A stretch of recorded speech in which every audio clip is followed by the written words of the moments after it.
हर हर महावीर। प्रिय भक्तों, आज मंगलवार का वह दिव्य और कल्याणकारी दिन है जो स्वयं संकट मोचन पवन पुत्र श्री हनुमान जी को समर्पित माना गया है। यह केवल सप्ताह का एक दिन नहीं, बल्कि आस्था, साहस, शक्ति और अटूट विश्वास का वह पावन अवसर है जब सच्चे मन से की गई प्रार्थना सीधे बजरंग बली के चरणों तक पहुंचती है। कहा जाता है कि जिस भक्त पर महावीर हनुमान की कृपा दृष्टि पड़ जाती है, उसके जीवन के बड़े से बड़े संकट भी पल भर में दूर होने लगते हैं। जिस प्रकार उगते हुए सूर्य के सामने अंधकार स्वयं मिट जाता है, ठीक उसी प्रकार हनुमान जी का स्मरण करते ही भय, दुख, रोग, बाधाएं और मन की अशांति धीरे धीरे समाप्त होने लगती है। प्रिय श्रोतागण, यदि आपके जीवन में बार बार परेशानियां आ रही हैं, मेहनत करने के बाद भी सफलता हाथ नहीं लग रही, घर में क्लेश बना रहता है, मन हर समय चिंता और बेचैनी से घिरा रहता है, या आपको ऐसा लगता है कि आपके भाग्य के द्वार बंद हो चुके हैं, तो आज की यह पावन कथा आपके लिए किसी वरदान से कम नहीं है। क्योंकि यह केवल एक कथा नहीं, बल्कि उस दिव्य शक्ति का अनुभव है जो टूटे हुए मन में फिर से आशा जगा देती है और निराश जीवन में भी नई रोशनी भर देती है। बजरंगबली अपने भक्तों की पुकार कभी अनसुनी नहीं करते। वह तो ऐसे दयालु देव हैं जो केवल सच्ची श्रद्धा और निष्कपट भक्ति से ही प्रसन्न हो जाते हैं। इसलिए आज इस कथा को सुनते समय अपने मन से सारे नकारात्मक विचार निकाल दीजिए और पूर्ण विश्वास के साथ उस महावीर का स्मरण कीजिए जिनके नाम मात्र से असंभव कार्य भी संभव होने लगते हैं। किंतु प्रिय भक्तों, कथा का आरंभ करने से पहले एक अत्यंत आवश्यक बात जान लेना भी जरूरी है। हमारे सनातन धर्म के ग्रंथों में बताया गया है कि किसी भी व्रत कथा या दिव्य महिमा को अधूरा छोड़ देना शुभ नहीं माना जाता। अधूरी श्रद्धा और अधूरा श्रवण मनुष्य को पूर्ण फल प्राप्त नहीं होने देता।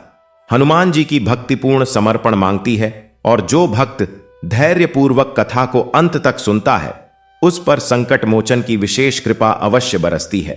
कौन जाने इस कथा का कौन सा प्रसंग आपके जीवन के दुखों को समाप्त कर दे, कौन सा शब्द आपकी बंद किस्मत का द्वार खोल दे और कौन सा आशीर्वाद आपके जीवन में सुख, शांति और समृद्धि का नया प्रकाश भर दे। इसलिए इस पावन कथा को अंत तक पूरे विश्वास और भक्ति भाव के साथ अवश्य सुनिए। यदि आप सच्चे मन से बजरंग बली में आस्था रखते हैं, तो इस दिव्य संदेश को केवल अपने तक सीमित मत रखिए।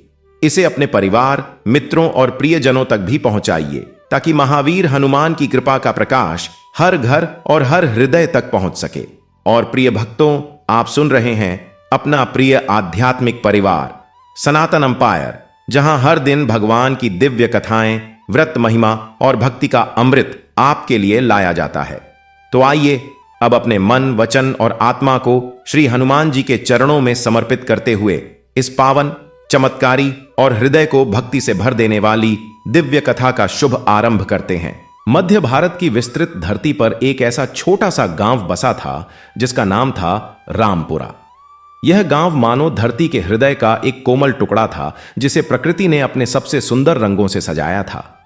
गांव के चारों ओर घने आम के बागान थे, जिनकी शीतल छाया में दोपहर की तपती धूप भी शर्माकर लौट जाती थी। पूरब दिशा में एक पहाड़ी श्रृंखला थी जो सूर्योदय के समय ऐसी प्रतीत होती थी मानो किसी विशाल देव ने अपनी भुजाएं फैलाकर इस गांव को अपनी गोद में ले रखा हो। गांव के पश्चिमी छोर पर एक चौड़ी और निर्मल नदी बहती थी जिसका नाम था मोक्ष वाहिनी, और उसका जल इतना स्वच्छ था कि तलहटी के पत्थर दिन के उजाले में चांदी की तरह चमकते थे। हर भोर को जब आकाश में लालिमा फैलती थी, तब इस गांव के मिट्टी के घर सोने की ईंटों की तरह दमकने लगते थे और पक्षियों की मिठास भरी वाणी के साथ गांव के एकमात्र प्राचीन हनुमान मंदिर से शंख और घड़ियाल की ध्वनि मिलकर एक ऐसा दिव्य संगीत रचती थी जो मन की सारी थकान हर लेता था। इसी रामपुरा गांव की एक पुरानी गली के कोने में एक छोटा सा घर था। दीवारें मिट्टी की थीं, छत खपरेल की थी और आंगन में तुलसी का एक हरा भरा पौधा सदा महकता रहता था। इस घर में वास करती थीं सुमित्रा देवी। सुमित्रा देवी का जीवन किसी तपस्विनी से कम नहीं था। जब उनके पति राघव दास जी असमय ही इस संसार को छोड़ गए थे, तब सुमित्रा की उम्र मात्र 32 वर्ष थी और उनकी गोदी में 3 छोटे छोटे बच्चे थे। उस समय पूरा गांव कहने लगा था कि यह अकेली औरत कैसे इन तीनों को पालेगी, लेकिन सुमित्रा ने किसी की दया नहीं ली। उसने अपने दोनों हाथों में काम लिया, माथे पर धैर्य का सेहरा बांधा और अपने संकट मोचन का नाम झपझप कर आगे बढ़ती रही। सुमित्रा के 3 पुत्र थे। सबसे बड़ा था विक्रम, बीच का था धनंजय और सबसे छोटा था कणिक। यह तीनों ही सुमित्रा के प्राण थे, उसकी आंखों की ज्योति थे। सुमित्रा परम वैष्णवी थी और हनुमान जी की ऐसी अनन्य उपासिका थी कि पूरे गांव में उसे हनुमान भक्तिन माई के नाम से जाना जाता था। उसका विश्वास था कि बजरंग बली ही उसके परिवार की अदृश्य ढाल है। वह कहती थी कि जब तक पवन पुत्र का नाम जीभ पर है तब तक इस घर की छत कोई नहीं उड़ा सकता। बच्चे जब बहुत छोटे थे तब सुमित्रा उन्हें अपनी गोद में लेकर रात को सुलाते समय हनुमान जी की वीर गाथाएं सुनाती थीं।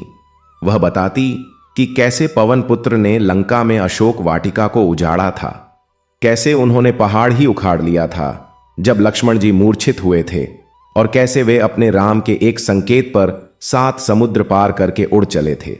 बच्चे बड़ी तल्लीनता से सुनते और मां की बातों में उन्हें एक अजीब सी शक्ति महसूस होती थी। सुमित्रा के घर में हर मंगलवार एक उत्सव की तरह होता था। उस दिन वह सूर्योदय से पहले ही उठ जाती, पूरे आंगन को गोबर से लीपकर उस पर रंगोली बनाती, मिट्टी के 2 दियों में चमेली का तेल भरकर उन्हें जलाती। एक दिया तुलसी माता के चरणों में और दूसरा हनुमान जी की छोटी सी पाषाण प्रतिमा के सामने रखती। सिंदूर और लाल फूलों से सजाकर वह बड़ी श्रद्धा से पूजा करती और पूरे दिन निर्जल व्रत रखती। उस दिन शाम को विक्रम, धनंजय और कणिक अपनी मां के पास बैठकर कथा सुनते। सुमित्रा उस दिन ऐसी कथाएं सुनाती जो बच्चों के कोमल मन पर अमिट छाप छोड़ जाती थीं। वह उन्हें बताती कि जीवन में कितनी भी बड़ी विपदा आए, अगर मन में सच्चाई है और हनुमान जी का आश्रय है तो कोई भी तूफान आपको जड़ से नहीं उखाड़ सकता। गांव के बड़े बुजुर्ग भी सुमित्रा की लगन और उसके बच्चों के संस्कारों की तारीफ करते थे। कहते थे कि इस माई के घर में गरीबी तो है, लेकिन श्री राम और बजरंग बली की दया से यहां का आंगन सदा सुख से भरा रहता है। तीनों भाइयों में इतना गहरा प्रेम था कि गांव में उनकी मिसाल दी जाती थी। वे कभी आपस में झगड़ते नहीं थे। एक की मुसीबत तीनों की मुसीबत होती और एक की खुशी तीनों की खुशी। सुमित्रा अपने बेटों को देखकर मन ही मन हनुमान जी का लाख लाख आभार प्रकट करती और कहती कि हे केसरी नंदन, तूने मुझे जो यह 3 रत्न दिए हैं, इनकी रक्षा करना। वर्षों बीतते गए और विक्रम, धनंजय और कणिक धीरे धीरे जवान हुए। उनके कंधे मजबूत हुए और उनकी आंखों में भविष्य के सपने चमकने लगे। लेकिन नियति के विधान कभी कभी ऐसे बदलते हैं जो मनुष्य के सारे अनुमानों को धराशायी कर देते हैं। रामपुरा में उन दिनों एक बड़ी आफत आई। कई वर्षों से वर्षा बहुत कम हो रही थी। किसान आसमान की ओर ताकते रहते, लेकिन बादल आते और बिन बरसे ही लौट जाते। मोक्षवाहिनी नदी जो कभी छल छल बहती थी, अब उसकी धारा एक पतले धागे जैसी रह गई थी। खेतों की जमीन फटने लगी थी और उन दरारों में किसानों के सपने भी दफन होते जा रहे थे। विक्रम, धनंजय और कणिक दिन रात खेतों में खटते, अपने तन का पसीना जमीन में सींचते, लेकिन आकाश की बेरुखी के आगे उनका परिश्रम नक्कार खाने में तूती की आवाज बनकर रह जाता। कभी खेत की फसल पकने से पहले ही जलकर राख हो जाती, तो कभी टिड्डियों का झुंड रात भर में सब कुछ चट कर जाता। घर का अनाज धीरे धीरे खत्म होने लगा। ऐसे दिन भी आए जब घर में चूल्हा नहीं जला और तीनों भाइयों ने अपनी मां को नहीं बताते हुए खुद भूखे रहकर पानी पीकर रात काटी। सुमित्रा सब देखती थी और भीतर से टूटती थी, लेकिन उसने कभी हनुमान जी की पूजा नहीं छोड़ी। हर मंगलवार उसका व्रत चलता रहा और वह प्रार्थना करती रही, हे बजरंग बली, मेरे बच्चों को इस तकलीफ से उबारो। उन्हें वह शक्ति दो जो पहाड़ को भी झुका दे।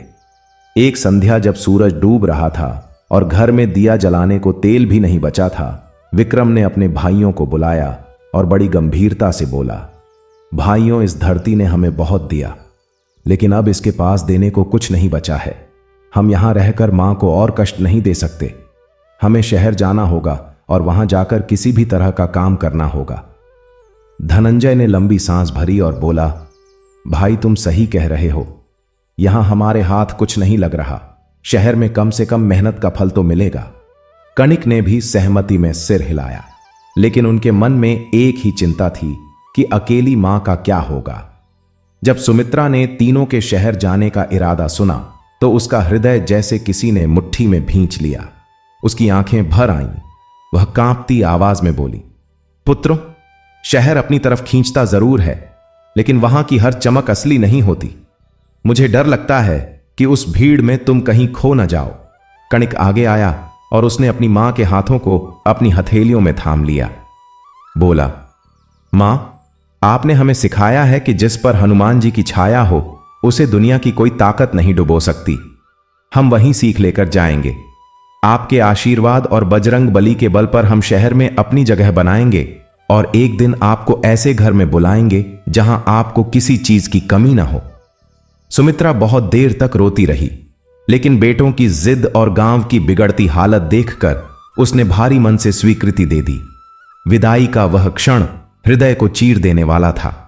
सुमित्रा ने सुबह जल्दी उठकर तीनों के लिए अपने हाथों से लड्डू बनाए, माथे पर रोली का तिलक लगाया, आंचल में बंधे हनुमान जी के सिद्ध सिंदूर की एक छोटी सी पोटली प्रत्येक बेटे के हाथ में दी और रुंधे हुए गले से बोली, जाओ मेरे लाल, जाओ और खूब तरक्की करो। लेकिन एक बात कभी मत भूलना कि जिस नींव पर तुम खड़े हो वह भक्ति की नींव है। हर मंगलवार को बजरंग बली को याद करना, उनकी कथा और नाम स्मरण को कभी मत छोड़ना, क्योंकि यही वह धागा है जो तुम्हें सदा सुरक्षित रखेगा। तीनों ने मां के चरण स्पर्श किए। उनकी आंखों में आंसू थे और सीने में एक उबलती हुई आग थी जो उन्हें कुछ कर दिखाने के लिए प्रेरित कर रही थी। वे गांव की पगडंडी पर चल पड़े। बहुत दूर तक उन्होंने पीछे मुड़ मुड़ कर देखा। सुमित्रा दरवाजे पर खड़ी थी और उसके होंठ हिल रहे थे। वह हनुमान चालीसा का पाठ कर रही थी और अपने बेटों को अपनी प्रार्थनाओं की सुरक्षा के साथ विदा कर रही थी। जब तीनों भाई शहर पहुंचे तो उनकी आंखें फटी रह गईं। इतनी ऊंची इमारतें जैसे आकाश को छू रही हों, इतनी भीड़ की पैर रखने की जगह न मिले, इतना शोर कि अपनी आवाज खुद को ही सुनाई न दे। यह दुनिया उनके रामपुरा से बिल्कुल अलग थी। जहां रामपुरा में हवा में मिट्टी और फूलों की सुगंध थी, यहां धुएं और भागदौड़ की गंध थी। शुरुआत के दिन बेहद कठिन थे। पहली रात उन्होंने एक पुरानी धर्मशाला के बरामदे में बिताई। पेट में भूख थी और आंखों में शहर का बेगाना अंधेरा था, लेकिन उन तीनों ने एक दूसरे का हाथ थामा और मां की दी हुई बात को याद किया। विक्रम ने दोनों भाइयों से कहा, भाइयों, हम यहां किसी की दया के लिए नहीं आए हैं। हम मेहनत करने आए हैं और मेहनत हम करेंगे चाहे कैसा भी काम मिले। विक्रम को एक बड़े अनाज व्यापारी के गोदाम में माल की लोडिंग अनलोडिंग का काम मिला। धनंजय एक कपड़े की दुकान पर काम करने लगा, जहां उसे दुकान साफ करना और ग्राहकों को कपड़े दिखाना होता था। कणिक ने एक चार्टर्ड अकाउंटेंट के दफ्तर में चपरासी के रूप में काम शुरू किया, लेकिन अपनी बुद्धिमानी से जल्द ही साहब का हिसाब लिखने का काम भी संभाल लिया। तीनों अलग अलग जगह काम करते थे, लेकिन शाम होते ही एक जगह जुटते। जो भी कमाते उसे मिलाकर खाना खाते और मां को याद करते। उनकी आंखों में मां की दी हुई वह शिक्षा जिंदा थी। हर मंगलवार को चाहे कितना भी थके हों, वे नजदीकी हनुमान मंदिर जाते, दर्शन करते, अपनी थोड़ी सी कमाई में से प्रसाद खरीदते और गरीब लोगों में बांटते। यह उनका नियम था जिसे उन्होंने टूटने नहीं दिया। उनकी ईमानदारी और श्रम की लगन देखकर मालिक लोग जल्दी ही उनके मुरीद हो गए। विक्रम की कर्मठता देखकर अनाज गोदाम के सेठ रतनलाल जी ने उसे अपने माल के लेन देन का प्रभारी बना दिया। धनंजय की मीठी जबान और समझदारी देखकर कपड़े व्यापारी ने उसे अपनी नई शाखा की देखरेख सौंप दी। कणिक की अद्भुत संख्या, बोध और हिसाब की क्षमता देखकर चार्टर्ड अकाउंटेंट साहब ने उसे अपने सहायक के रूप में मासिक वेतन पर रख लिया। यह वह समय था जब तीनों भाइयों के जीवन में एक नई सुबह का उदय हो रहा था। उन्होंने बचत की, एक एक पैसे का हिसाब रखा। कई वर्षों की मेहनत के बाद वह दिन आया जिसका वे स्वप्न देखते थे। शहर के मुख्य बाजार में एक छोटी सी दुकान किराए पर लेकर उन्होंने अपना व्यापार शुरू किया। दुकान का नाम रखा बजरंग ट्रेडर्स। विक्रम ने दुकान के ऊपर हनुमान जी की एक तस्वीर लगाई और कहा, यह हमारे असली साझेदार हैं। यह नाम और यह तस्वीर हमें हमेशा याद दिलाएंगे कि हम कहां से आए हैं और किसके बल पर यहां तक पहुंचे हैं। तीनों ने मिलकर किराने और अनाज का व्यापार शुरू किया। विक्रम को बाजार की नब्ज पकड़ना आता था। धनंजय ग्राहकों से ऐसे पेश आता था कि वे एक बार आने के बाद बार बार आते थे और कनिक का हिसाब इतना पारदर्शी था कि कोई एक कौड़ी भी इधर उधर नहीं हो सकती थी। उनकी दुकान में एक खास बात थी जो उन्हें दूसरों से अलग करती थी। वे हर मंगलवार को दुकान के सामने गरीबों को मुफ्त राशन बांटते थे। यह उनकी मां की सीख थी और इसे उन्होंने व्यवसाय शुरू करने के बाद भी नहीं छोड़ा था। धीरे धीरे बजरंग ट्रेडर्स की चर्चा पूरे बाजार में फैल गई। लोग कहते थे कि इन तीन भाइयों से माल खरीदो तो मन को शांति मिलती है, क्योंकि ये न तौल में कम देते हैं और न दाम में धोखा देते हैं। ग्राहकों का विश्वास ही उनकी सबसे बड़ी पूंजी बन गया। व्यापार बढ़ता गया। एक दुकान से 2 हुई, 2 से 4 हुई। शहर के अलग अलग इलाकों में उनकी शाखाएं खुलने लगीं। उन्होंने कर्मचारी रखे, गोदाम बनाए और एक बड़े व्यापारिक संस्थान का स्वरूप ग्रहण किया। अब उनकी गिनती शहर के संपन्न व्यापारियों में होती थी। उन्होंने एक बड़ा मकान खरीदा। मां को रामपुरा से शहर लाने की बात की, लेकिन सुमित्रा ने कहा कि वह अपनी जड़ें नहीं छोड़ सकती। उसने कहा कि मेरे बजरंग बली का मंदिर वहीं है और मेरे पिया की समाधि वहीं है। तुम लोग मेरी चिंता मत करो, मैं यहां ठीक हूं। बेटों ने मां के लिए पक्का घर बनवाया, नौकरानी रखी और हर महीने पैसे भेजने लगे। सुमित्रा खुश थी। वह कहती थी कि यह मेरे बजरंग बली की असीम कृपा है जिसने मेरे बेटों को इतना ऊंचा उठाया। शहर में भी उनकी संपन्नता का ग्राफ ऊपर चढ़ता रहा। उन्होंने मकान के आगे बाड़ लगाई, बगीचा बनाया, महंगी गाड़ियां खरीदी, अच्छे स्कूलों में बच्चों को पढ़ाया। शहर के बड़े बड़े व्यापारिक दलों के वे सम्मानित सदस्य बन गए। उनके यहां रात के खाने की दावतें होती थीं, जिनमें शहर के अमीर और प्रतिष्ठित लोग शामिल होते थे। और इसी संपन्नता की चकाचौंध में वह सूक्ष्म बदलाव शुरू हुआ जिसे वे खुद नहीं देख पाए। शुरुआत छोटी छोटी बातों से हुई। एक मंगलवार विक्रम ने कहा कि आज एक बड़े व्यापारी से सौदे की बात होने वाली है, मंदिर बाद में चलेंगे। अगले मंगलवार धनंजय ने कहा कि उसे विदेशी खरीदारों के साथ बैठक में जाना है। मंदिर जाना छूट गया। कणिक ने एक दिन हंसकर कहा, भाई अब हम इतने व्यस्त लोग हैं, हनुमान जी समझते हैं, वे तो मन में बसते हैं। उनके लिए हर मंगलवार को विशेष रूप से निकालना अब पुरानी बात हो गई। धीरे धीरे बजरंग ट्रेडर्स के नाम के आगे से उस तस्वीर की जगह कंपनी का एक चमचमाता लोगो आ गया। गरीबों को राशन बांटने की परंपरा भी बंद हो गई। कणिक ने कहा था कि इससे प्रॉफिट लॉस का हिसाब बिगड़ता है। मंगलवार को सुंदरकांड का पाठ जो वे कभी दुकान पर करते थे वह भी बंद हो गया। अब उनकी भाषा में भक्ति की जगह मुनाफे का प्रतिशत था और प्रार्थना की जगह रणनीति थी। उन्हें लगने लगा था कि उनकी यह सफलता उनके दिमाग की उपज है, उनकी मेहनत का परिणाम है। किसी अदृश्य शक्ति का इसमें कोई योगदान नहीं है। विक्रम तो एक बार बोल भी पड़ा, जब हम रामपुरा में भूखे थे तब भी हनुमान जी की पूजा होती थी, और आज जब सब कुछ है तब भी की जाए तो क्या अंतर रहा। सफलता हमने खुद बनाई है। इधर रामपुरा में सुमित्रा को कुछ अजीब सा महसूस होने लगा था। उसे कुछ पता नहीं था, लेकिन उसके मन की भक्ति न इंद्रिय कह रही थी कि कुछ तो बदल रहा है। जब बेटे गांव आते तो वह देखती कि उनकी आंखों में वह शांत भाव नहीं था जो कभी होता था। वे जल्दी में होते, बातें व्यापार की करते, मंदिर चलने को कहती तो बहाने होते। एक बार जब तीनों गांव आए और सुमित्रा ने कहा कि आज मंगलवार है, चलो साथ मिलकर हनुमान जी के दर्शन करते हैं, तो विक्रम ने घड़ी देखकर कहा, मां शाम तक हमें वापस शहर पहुंचना है।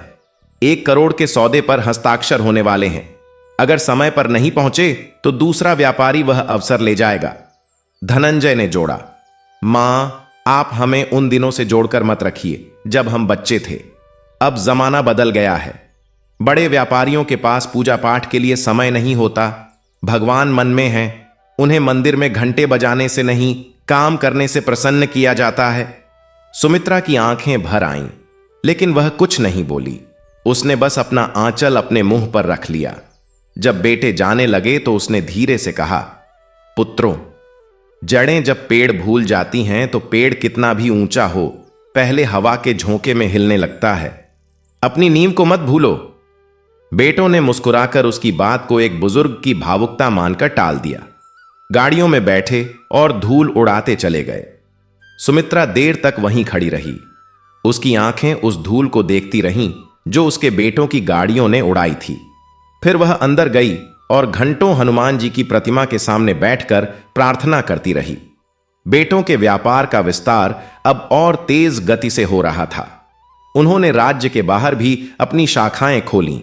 एक बड़ी अंतर्राष्ट्रीय कंपनी के साथ उनका करोड़ों का समझौता हुआ। दूसरे राज्यों के व्यापारी उनसे बड़े बड़े कर्ज मांगने लगे और तीनों भाइयों ने उदारता से कर्ज दिए, क्योंकि उन्हें लगता था कि उनकी किस्मत का पहिया हमेशा ऊपर ही रहेगा। उनके बंगले में अब विदेशी मेहमान आते थे। मेज पर बड़े बड़े करार होते थे। चमचमाती गाड़ियां और बड़े बड़े सौदे उनकी जिंदगी के हिस्से बन गए थे। उन्हें अब किसी अदृश्य शक्ति की आवश्यकता नहीं लगती थी। कनिक तो एक बार कह भी चुका था कि पैसा ही आज का भगवान है और हम उसे खूब कमा रहे हैं। लेकिन भाग्य की लीला निराली होती है। ऊपर वाला जब परीक्षा लेता है तो बड़े बड़े राजमहल भी रेत के घर साबित होते हैं। एक दिन अचानक खबर आई कि जिस अंतर्राष्ट्रीय कंपनी के साथ उनका सबसे बड़ा करार हुआ था, वह कंपनी अपने देश में दिवालिया घोषित हो गई है। उनके 50 करोड़ रुपए उस कंपनी में फंस गए। यह तो केवल एक शुरुआत थी। बाजार में ऐसी नई कंपनियां आ गई थीं जो आधुनिक तकनीक के जरिए घर घर तक सामान पहुंचाती थीं और उनके दाम भी बहुत कम थे। विक्रम, धनंजय और कणिक ने अपनी पुरानी कार्यप्रणाली नहीं बदली थी और अपने अहंकार में वे यह नहीं देख पाए कि बाजार उनके बिना भी बदल रहा है। पुराने और भरोसेमंद ग्राहक अब उन नई जगहों पर जाने लगे। व्यापार में जो वर्षों की कमाई थी वह धीरे धीरे पानी की तरह बहने लगी। जिन व्यापारियों को उन्होंने करोड़ों का कर्ज दिया था, उनमें से कई ने मुंह मोड़ लिया। जब वापसी का समय आया तो वे या तो गायब हो गए या अदालत में मामले लटका दिए। दुकानें घाटे में जाने लगीं। कर्मचारियों को वेतन देना मुश्किल हो गया। एक रात कनिक ने हिसाब की किताब खोलकर अपने भाइयों के सामने रखी और कांपती आवाज में कहा, भाइयों, आज हम तीनों से एक बड़ी भूल हुई। हमने यह समझ लिया था कि हम सब कुछ जानते हैं। बाजार की चाल हमने नहीं देखी और जो लोग हमारे अपने नहीं थे उन पर हमने आंख बंद करके भरोसा किया। अब हमारे पास जो बचा है वह केवल यह बंगला है और थोड़ी सी नकदी। विक्रम के माथे पर पसीना था। धनंजय की आंखें सुनसान हो गई थीं। तीनों को रात भर नींद नहीं आई। अगले कुछ महीने ऐसे थे जैसे एक के बाद एक आंधियां आ रही हों। शाखाएं एक एक करके बंद होने लगीं। गोदाम का सामान कर्ज चुकाने के लिए बेचना पड़ा। गाड़ियां चली गईं। नौकर चाकर छोड़ गए और एक दिन साहूकारों ने वह बड़ा बंगला भी कागजों पर अपने नाम कर लिया जिसे तीनों भाइयों ने अपने सपनों से बनाया था। अब वे एक किराए के छोटे से कमरे में आ गए। जहां पहले उनके यहां रात के खाने में अनेक पकवान बनते थे, वहां अब एक वक्त की दाल रोटी के लिए भी संघर्ष था। लेनदार रोज घर के बाहर खड़े होकर आवाजें लगाते। पड़ोसी कनखियों से देखते। जो कल उनकी दावतें खाते थे, आज उन्होंने अपना मुंह फेर लिया था। तीनों भाइयों को रात को नींद नहीं आती थी। वे अंधेरे में छत को ताकते और सोचते कि कहां हुई चूक। क्या वाकई यह केवल व्यापार का उतार चढ़ाव था या कुछ और भी था जिसे वे देख नहीं पाए? कमरे का किराया न चुकाने पर मकान मालिक ने एक दिन उनका सामान बाहर फेंक दिया। वे तीनों फुटपाथ पर खड़े थे। उनके पास बस एक छोटी सी गठरी थी जिसमें कुछ कपड़े थे। शहर की भीड़ उनके आगे पीछे से गुजरती रही और किसी ने नहीं देखा। जो तीन भाई कल इस शहर के रईस कहलाते थे, आज वही भूखे और बेघर थे। कई दिनों तक वे मंदिर के बाहर बंटने वाले लंगर में लाइन लगाकर खाना खाते रहे। उसी लंगर में जहां कभी वे दान देने जाते थे, आज वहां वे लेने के लिए खड़े थे। यह वही मंगलवार था, वही हनुमान जी का मंदिर था, वही लाल ध्वजा थी। लेकिन आज उनके हाथ दान देने के लिए नहीं बल्कि प्रसाद मांगने के लिए उठे थे। धनंजय की आंखों में आंसू थे। उसने धीरे से कहा, भाई, हम इसी मंदिर में आते थे और यहीं से मुंह मोड़ लिया था।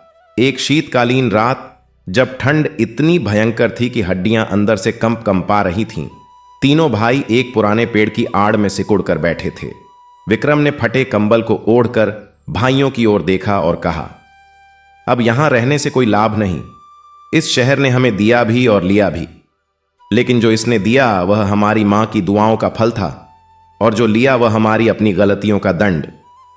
चलो वापस रामपुरा चलते हैं, वहीं मिट्टी में मिलकर फिर से उठेंगे। धनंजय और कणिक की आंखों में शर्म की एक गहरी झील थी। वे सोच रहे थे कि किस मुंह से मां के सामने जाएंगे। वह मां जिसने उन्हें शेरों की तरह भेजा था, उस मां को देखकर क्या कहेंगे। लेकिन भूख और बेबसी ने अब कोई विकल्प नहीं छोड़ा था। तीनों ने एक दूसरे को देखा और बिना कुछ बोले उठ खड़े हुए। रामपुरा की ओर जाने वाला रास्ता बहुत लंबा था। पैरों में जूते नहीं थे, पीठ पर बोझ था और मन पर पछतावे का एक अनंत बोझ था जो उनसे कहीं ज्यादा भारी था। रास्ते में गांव गांव रुके, कहीं पानी मांगा, कहीं कुछ खाने को मिला और कहीं रात भर खुले आसमान के नीचे सोए। उस पूरी यात्रा में तीनों के मन में एक ही बात घूमती रही। मां ने कहा था कि नींव को मत भूलो, हमने भूल दिया। मां ने कहा था कि हर मंगलवार उनका स्मरण करना, हमने टाल दिया। जिसके बल पर उठे थे उसी को पीठ दिखा दी। कई दिनों के थकाऊ सफर के बाद जब रामपुरा की सीमा दिखी तो तीनों के पैर वहीं रुक गए। वह जाना पहचाना आम का बगान था, वही मोक्षवाहिनी की कलकल ध्वनि थी और दूर गांव के छोर पर वह हनुमान मंदिर की लाल पताका हवा में लहरा रही थी। तीनों की आंखें भर आईं। यह वही धरती थी जहां से वे बड़े सपने लेकर निकले थे। संध्या का समय था, आकाश में लाल नारंगी रंग बिखरे हुए थे। सुमित्रा अपने आंगन में तुलसी के पास दिया जला रही थी। उसके होठों पर हनुमान चालीसा थी और हाथ में माचिस। जैसे ही उसकी दृष्टि उस पगडंडी पर पड़ी जहां से 3 थके हुए और कृश शरीर वाले युवक आ रहे थे, माचिस उसके हाथ से छूट गई। एक पल के लिए उसकी सांस रुक गई। वे कपड़े फटे थे, चेहरा सूखा था, आंखें धंसी हुई थीं, लेकिन मां की आंखें कभी धोखा नहीं खातीं। उसने पहचान लिया, यह उसके विक्रम थे, उसके धनंजय थे और उसके कणिक थे। सुमित्रा दौड़ पड़ी। तीनों बेटे भी आगे बढ़े। जब वे उसके पास पहुंचे तो सुमित्रा ने कुछ नहीं कहा, बस तीनों को अपनी बाहों में समेट लिया। उसकी आंखें बरस रही थीं और होंठ हिल रहे थे। वह रो रही थी, लेकिन उसके रोने में क्रोध नहीं था, उलाहना नहीं था। उसमें केवल एक मां की वह असीमित ममता थी जो किसी भी हालत में नहीं मरती। तीनों भाई मां के सीने से लग गए और उनके भी बांध टूट गए। वे फूट फूट कर रोने लगे। विक्रम ने रुंधे गले से कहा, मां, हम बहुत बड़ी गलती कराए।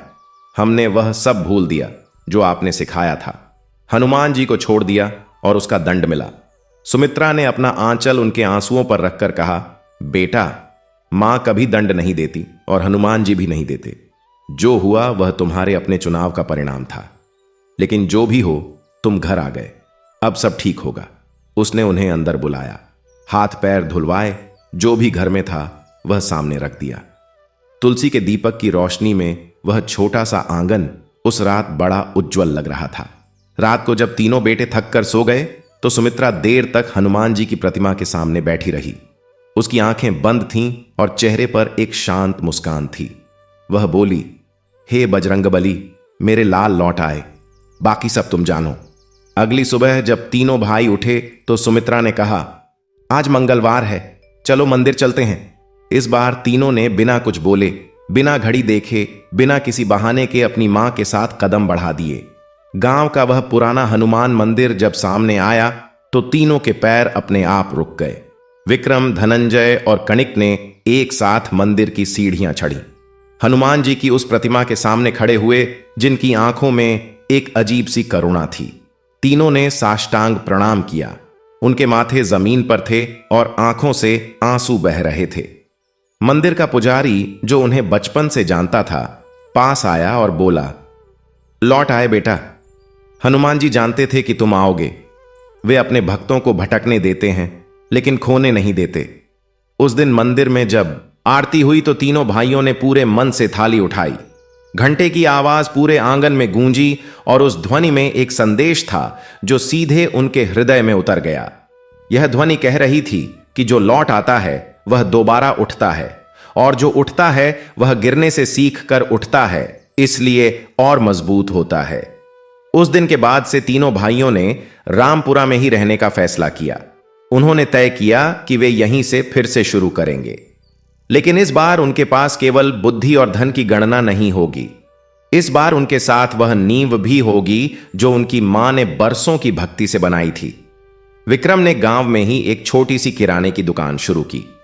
धनंजय ने पास के कस्बे में कपड़े का काम शुरू किया और कणिक ने गांव और आसपास के लोगों के हिसाब किताब का काम संभाला। अब हर मंगलवार को उनके घर में कथा होती थी। वे मंदिर जाते थे, गरीबों को जो दे सकते थे देते थे, चाहे थोड़ा ही सही। धीरे धीरे रामपुरा में उनकी साख फिर से बनने लगी। गांव के लोग देखते थे कि ये तीनों भाई जो शहर में बड़े हो गए थे लौट कर आए और अब यहीं मिट्टी से जुड़कर फिर से उठ रहे हैं।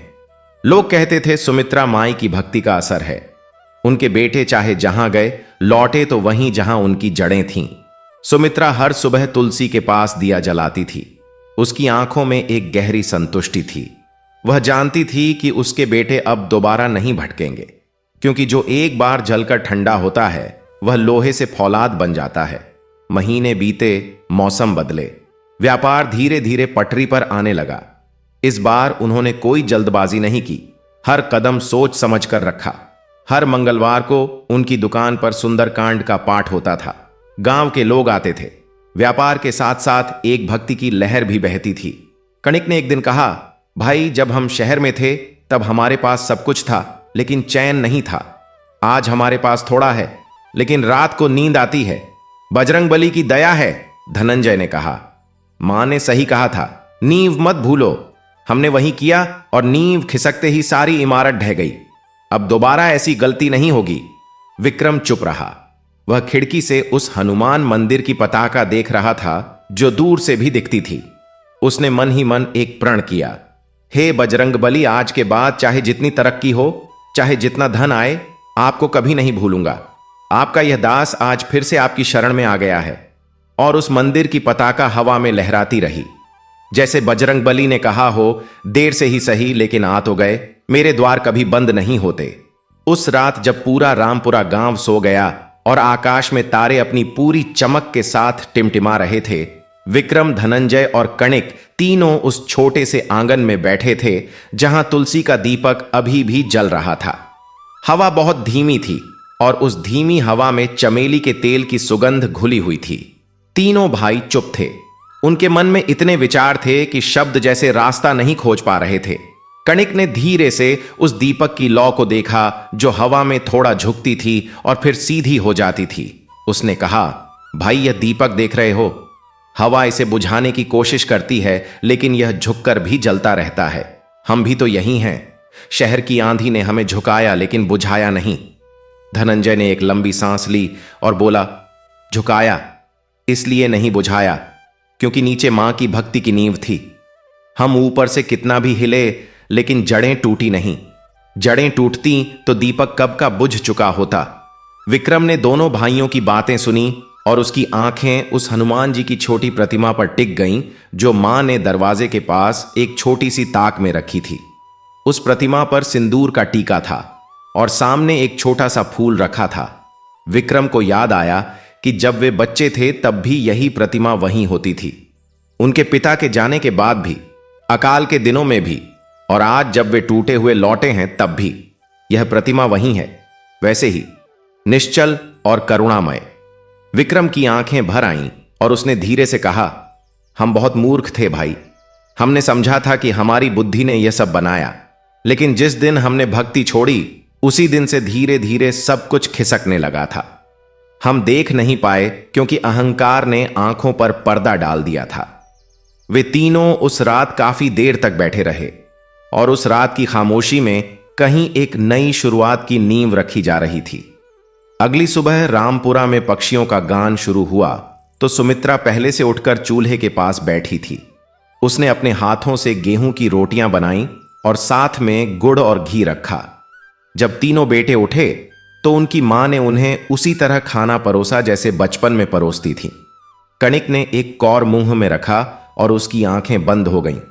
उसने कहा, मां, शहर में हमने हर तरह का खाना खाया, होटलों में, बड़ी बड़ी दावतों में, लेकिन आपके हाथ का यह स्वाद वहां कहीं नहीं था। सुमित्रा ने प्यार से उसके सिर पर हाथ रखा और बोली, इसमें सिर्फ आटा और घी नहीं है बेटा, इसमें मां का आशीर्वाद भी गूंथा है और बजरंग बली का प्रसाद भी। इसका स्वाद किसी होटल में नहीं मिलेगा। उस सुबह के बाद से तीनों भाइयों के जीवन में एक नई लय आने लगी। वे सुबह जल्दी उठते, आंगन में तुलसी के पास 2 पल के लिए बैठते, फिर अपने अपने काम पर निकलते, शाम को लौटते और मां के साथ बैठकर भोजन करते। यह बहुत सादा जीवन था, शहर की उस चकाचौंध से बिल्कुल अलग। लेकिन इस सादगी में एक ऐसी शांति थी जो करोड़ों रुपए देकर भी नहीं खरीदी जा सकती। विक्रम ने गांव में जो किराने की दुकान खोली थी उसे उसने बड़े ध्यान से चलाया। वह सुबह मंडी जाता और ताजा सामान लाता, तौल में कभी कमी नहीं करता, दाम में कभी धोखा नहीं देता। गांव के लोग उस पर भरोसा करने लगे। धनंजय ने पास के कस्बे में अपनी छोटी सी कपड़े की दुकान जमाई। वह ग्राहकों से बड़ी विनम्रता से पेश आता। उसे याद था कि शहर में उसकी मीठी जबान ने काम किया था, लेकिन तब उस मीठेपन में थोड़ा व्यावसायिक छल भी था। अब उसकी बातों में केवल सच्चाई थी, और सच्चाई की मिठास अलग ही होती है। कणिक ने गांव और आसपास के किसानों का हिसाब किताब संभाला। उसने देखा कि गांव के किसान छोटे छोटे कर्जों के बोझ तले दबे हैं। उसने उनके लिए एक सरल हिसाब प्रणाली बनाई और उन्हें समझाया कि कैसे वे अपनी बचत कर सकते हैं। किसान उसके पास आते और वह उनकी समस्याएं सुनकर उन्हें रास्ता बताता, बिना किसी फीस के, बिना किसी लालच के। गांव में यह बात फैल गई कि सुमित्रा माई के तीनों बेटे लौट आए हैं, और अब वे वैसे नहीं हैं जैसे शहर जाने के बाद हो गए थे। वे पहले से भी बेहतर हो गए हैं। उनमें वह अभिमान नहीं है जो धन के साथ आता है, उनमें वह घमंड नहीं है जो तरक्की के साथ आता है। उनमें है तो बस मेहनत, सच्चाई और एक शांत मन जो हर परिस्थिति में स्थिर रहता है। हर मंगलवार को उनके घर में एक अलग ही माहौल होता था। सुमित्रा सुबह से पूजा की तैयारी करती, तीनों बेटे मंदिर जाते और वहां से लौटकर मां के साथ कथा में बैठते। धनंजय की आवाज बड़ी सुरीली थी और वह हनुमान चालीसा ऐसे गाता था कि सुनने वाले की आंखें अपने आप बंद हो जाती थीं। धीरे धीरे पड़ोस के लोग भी उनके आंगन में आने लगे। उस छोटे से मंगलवार के आयोजन में पहले 5 लोग आए, फिर 10, फिर 20, और देखते ही देखते सुमित्रा के आंगन का वह साप्ताहिक आयोजन रामपुरा के लोगों की एक अनमोल परंपरा बन गई। गांव के बूढ़े बुजुर्ग, जवान, महिलाएं सब आते, कथा होती, हनुमान जी का जयकारा गूंजता और फिर प्रसाद बंटता। उस प्रसाद में जो मिठास थी वह किसी मिठाई की दुकान से नहीं आई थी। वह मिठास आई थी उन तीनों भाइयों के हृदय के पश्चाताप से, उनकी वापसी से और उनके नए संकल्प से। महीने बीते और व्यापार में बरकत आने लगी। विक्रम की दुकान पर गांव के आसपास के इलाकों से भी लोग आने लगे, क्योंकि उसकी ईमानदारी की बात दूर दूर तक फैल गई थी। धनंजय की कपड़े की दुकान में 2 कर्मचारी और रखने पड़े क्योंकि काम बढ़ गया था। कणिक को एक सरकारी बैंक ने गांव के किसानों के लिए एक सहकारी संस्था बनाने में मदद करने का प्रस्ताव दिया। इस संस्था के जरिए गांव के किसान सस्ते दर पर कर्ज ले सकते थे और अपनी उपज को उचित दाम पर बेच सकते थे। कणिक ने यह काम पूरी लगन से किया और उसकी इस सेवा भावना के कारण आसपास के 10 गांवों के किसान उसे अपना भाई मानने लगे। एक दिन जब सुमित्रा आंगन में बैठी थी और तीनों बेटे अपने अपने काम से लौटे तो उसने उन्हें पास बुलाया। उसकी आंखों में एक अजीब सी चमक थी। उसने कहा, पुत्रों, मुझे आज हनुमान जी के दरबार में जाना है, तुम तीनों साथ चलोगे? तीनों ने एक दूसरे को देखा और बिना एक पल की देरी के कहा, हां मां, चलते हैं। मंदिर में उस शाम बड़ी सुंदर आरती हुई। सुमित्रा ने पुजारी जी से विशेष पूजा करवाई। वह पूजा किसी मनोकामना के लिए नहीं थी, वह पूजा थी कृतज्ञता की। वह पूजा थी इस बात की कि हे बजरंग बली, आपने मेरे बेटों को रास्ता दिखाया, उन्हें भटकने दिया लेकिन खोने नहीं दिया, उन्हें गिरने दिया लेकिन तोड़ा नहीं। आपकी यह करुणा अनंत है। पुजारी ने आरती की थाली घुमाई और घंटे की गूंज मंदिर के उस पत्थर की दीवारों से टकराकर वापस लौटी।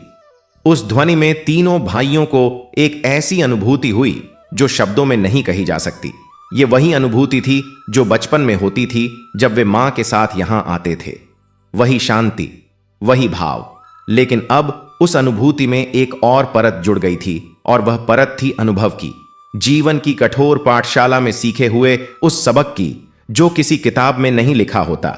विक्रम ने उस रात मंदिर से लौटते हुए रास्ते में एक बात कही जो धनंजय और कणिक को सालों तक याद रही। उसने कहा, भाई, हम सोचते थे कि सफलता माने पैसा, बंगला, गाड़ी, लेकिन असली सफलता तो यह है कि जब रात को सोने जाएं तो मन में कोई बोझ ना हो, जब सुबह उठें तो दिन की शुरुआत डर से नहीं बल्कि भरोसे से हो। यह भरोसा जब तक था तब तक सब ठीक था, जब हमने इसे छोड़ा तब सब गड़बड़ा गया। कणिक बोला, अब नहीं छोड़ेंगे, चाहे व्यापार कितना भी बड़ा हो जाए। धनंजय ने कहा, और यह हम तीनों एक दूसरे को याद दिलाते रहेंगे। जब कभी भी एक भूलने लगे तो दूसरे दो उसे थाम लेंगे। मां ने पीछे से यह बात सुनी और उसके होठों पर एक हल्की सी मुस्कान आई। वह आगे बढ़ती रही, लेकिन उसके कदमों में एक हल्कापन था जो बहुत दिनों बाद लौटा था। वक्त का दरिया बहता रहा। रामपुरा में अब तीनों भाइयों की एक अलग पहचान थी। वे अब केवल व्यापारी नहीं थे, वे गांव के उन लोगों में गिने जाते थे जिनके पास जाने से मन को सुकून मिलता था। जब किसी के घर में कोई परेशानी होती तो लोग कहते, जाओ विक्रम भाई से बात करो। जब किसी युवक को काम की जरूरत होती तो धनंजय उसे रास्ता दिखाता। जब किसी किसान के कागजात उलझे होते तो कणिक उसे सुलझाता।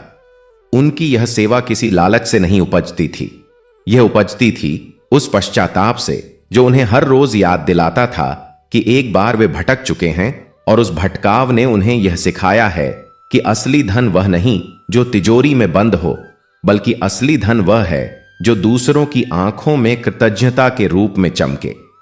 एक बार एक युवक रामपुरा में नया नया आया था। वह शहर से आया था और उसकी आंखों में वही चमक थी जो कभी विक्रम, धनंजय और कणिक की आंखों में थी जब वे पहली बार शहर गए थे। उस युवक ने धनंजय से कहा, भाई साहब, आप तो शहर में इतने बड़े व्यापारी थे, वापस इस छोटे से गांव में क्यों लौट आए? क्या पछतावा नहीं होता? धनंजय ने उस युवक को बड़े ध्यान से देखा। उसे अपना वह पुराना चेहरा दिखा जो वर्षों पहले इसी उत्साह से शहर की ओर निकला था। वह बोला, भाई, पछतावा तब होता है जब हम गलत जगह होते हैं। मैं अभी सही जगह हूं। शहर में हमारे पास सब कुछ था, लेकिन एक चीज नहीं थी, और वह थी वह धागा जो हमें हमारी जड़ों से जोड़े रखता है।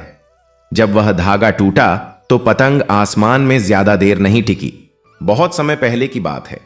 भारत भूमि के एक छोटे से गांव में एक अत्यंत गरीब परिवार रहता था। उस परिवार में एक विधवा मां और उसका इकलौता बेटा था। उनका जीवन अभावों से भरा हुआ था। मिट्टी का टूटा हुआ घर, छप्पर से टपकता पानी और रसोई में अक्सर खाली बर्तन, यही उनकी किस्मत बन चुकी थी। बेटा दिन भर मजदूरी करता, कभी खेतों में काम, कभी ईंट ढोना, तो कभी जंगल से लकड़ी काट कर लाना, लेकिन मेहनत के बाद भी इतना ही मिल पाता कि किसी तरह पेट भर जाए। मां अपने बेटे की हालत देखकर अंदर ही अंदर टूट जाती, लेकिन उसके चेहरे पर हमेशा एक अजीब सी शांति रहती, क्योंकि उसके हृदय में अटूट विश्वास था पवन पुत्र हनुमान जी पर। वह हर दिन सुबह उठकर आंखें बंद करती और मन ही मन कहती, हे संकट मोचन, मेरे बेटे के जीवन से दुखों को दूर कर दीजिए। गांव वाले अक्सर उसका मजाक उड़ाते, कहते, केवल नाम जपने से कुछ नहीं होता। लेकिन मां कभी विचलित नहीं हुई। उसके लिए हनुमान जी केवल भगवान नहीं थे, बल्कि उसके जीवन का सहारा थे। एक दिन गांव में एक वृद्ध साधु आए। उनकी आंखों में तेज था और वाणी में करुणा। उन्होंने गांव वालों को उपदेश दिया और कहा कि जो भी सच्चे मन से मंगलवार के दिन हनुमान जी का व्रत करेगा और उनकी कथा सुनेगा, उसके जीवन में आने वाले संकट स्वयं दूर हो जाएंगे। मां ने यह बात सुनी तो उसके मन में आशा की एक नई किरण जाग उठी। उसी दिन उसने संकल्प लिया कि अब वह हर मंगलवार को उपवास रखेगी और पूरी श्रद्धा के साथ हनुमान जी की पूजा करेगी। अगले ही मंगलवार से उसने अपनी साधना शुरू कर दी। सुबह सूरज निकलने से पहले उठी, आंगन को गोबर और मिट्टी से लीपा, एक छोटा सा आसन बनाया, उस पर लाल कपड़ा बिछाया और उस पर हनुमान जी का स्मरण करते हुए एक छोटा दीपक जलाया। घर में कुछ भी नहीं था, फिर भी उसने कहीं से एक लाल फूल ढूंढकर चढ़ाया और सच्चे मन से प्रार्थना की, हे बजरंग बली, मेरे पास आपको देने के लिए कुछ नहीं है, केवल मेरा विश्वास है, इसे स्वीकार कर लीजिए। वह पूरे दिन बिना अन्न के रही, लेकिन उसके चेहरे पर न कोई शिकायत थी, न थकान, केवल भक्ति थी। शाम को उसने कथा सुनी, राम नाम जपा और अपने बेटे की लंबी आयु और सुख की कामना की। इसी तरह सप्ताह दर सप्ताह समय बीतता गया। उसका बेटा यह सब देखता तो कभी सोच में पड़ जाता, कभी हल्का सा मुस्कुरा देता, लेकिन धीरे धीरे उसके अंदर भी बदलाव आने लगा। एक दिन जब वह जंगल में लकड़ी काट रहा था, अचानक उसका पैर फिसल गया और वह एक गहरे गड्ढे में गिर पड़ा। चारों तरफ अंधेरा था, ऊपर निकलने का कोई रास्ता नहीं था। उसने बहुत कोशिश की, लेकिन वह बाहर नहीं निकल पाया। थक कर उसने आंखें बंद कर लीं और पहली बार पूरे दिल से पुकारा, हे हनुमान जी, अगर आप सच में हैं तो मुझे बचा लीजिए। उसी क्षण उसे ऐसा लगा जैसे किसी ने उसे मजबूती से पकड़ लिया हो, और अगले ही पल वह गड्ढे के बाहर था। उसने चारों ओर देखा, लेकिन वहां कोई नहीं था। हवा में एक अजीब सी दिव्य सुगंध थी। उसका दिल तेजी से धड़क रहा था। वह समझ चुका था कि यह कोई साधारण घटना नहीं थी। वह दौड़ता हुआ घर पहुंचा और मां को सब कुछ बताया। मां की आंखों से आंसू बहने लगे।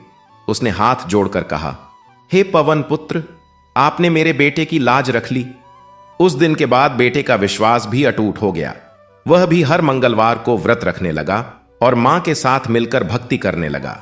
धीरे धीरे उनके जीवन में बदलाव आने लगा। जहां पहले हर दिन संघर्ष था, वहां अब थोड़ी थोड़ी खुशियां आने लगीं। बेटे को एक स्थायी काम मिल गया। मजदूरी की जगह उसे एक बड़े व्यापारी के यहां काम मिलने लगा, जहां मेहनताना अच्छा था और सम्मान भी।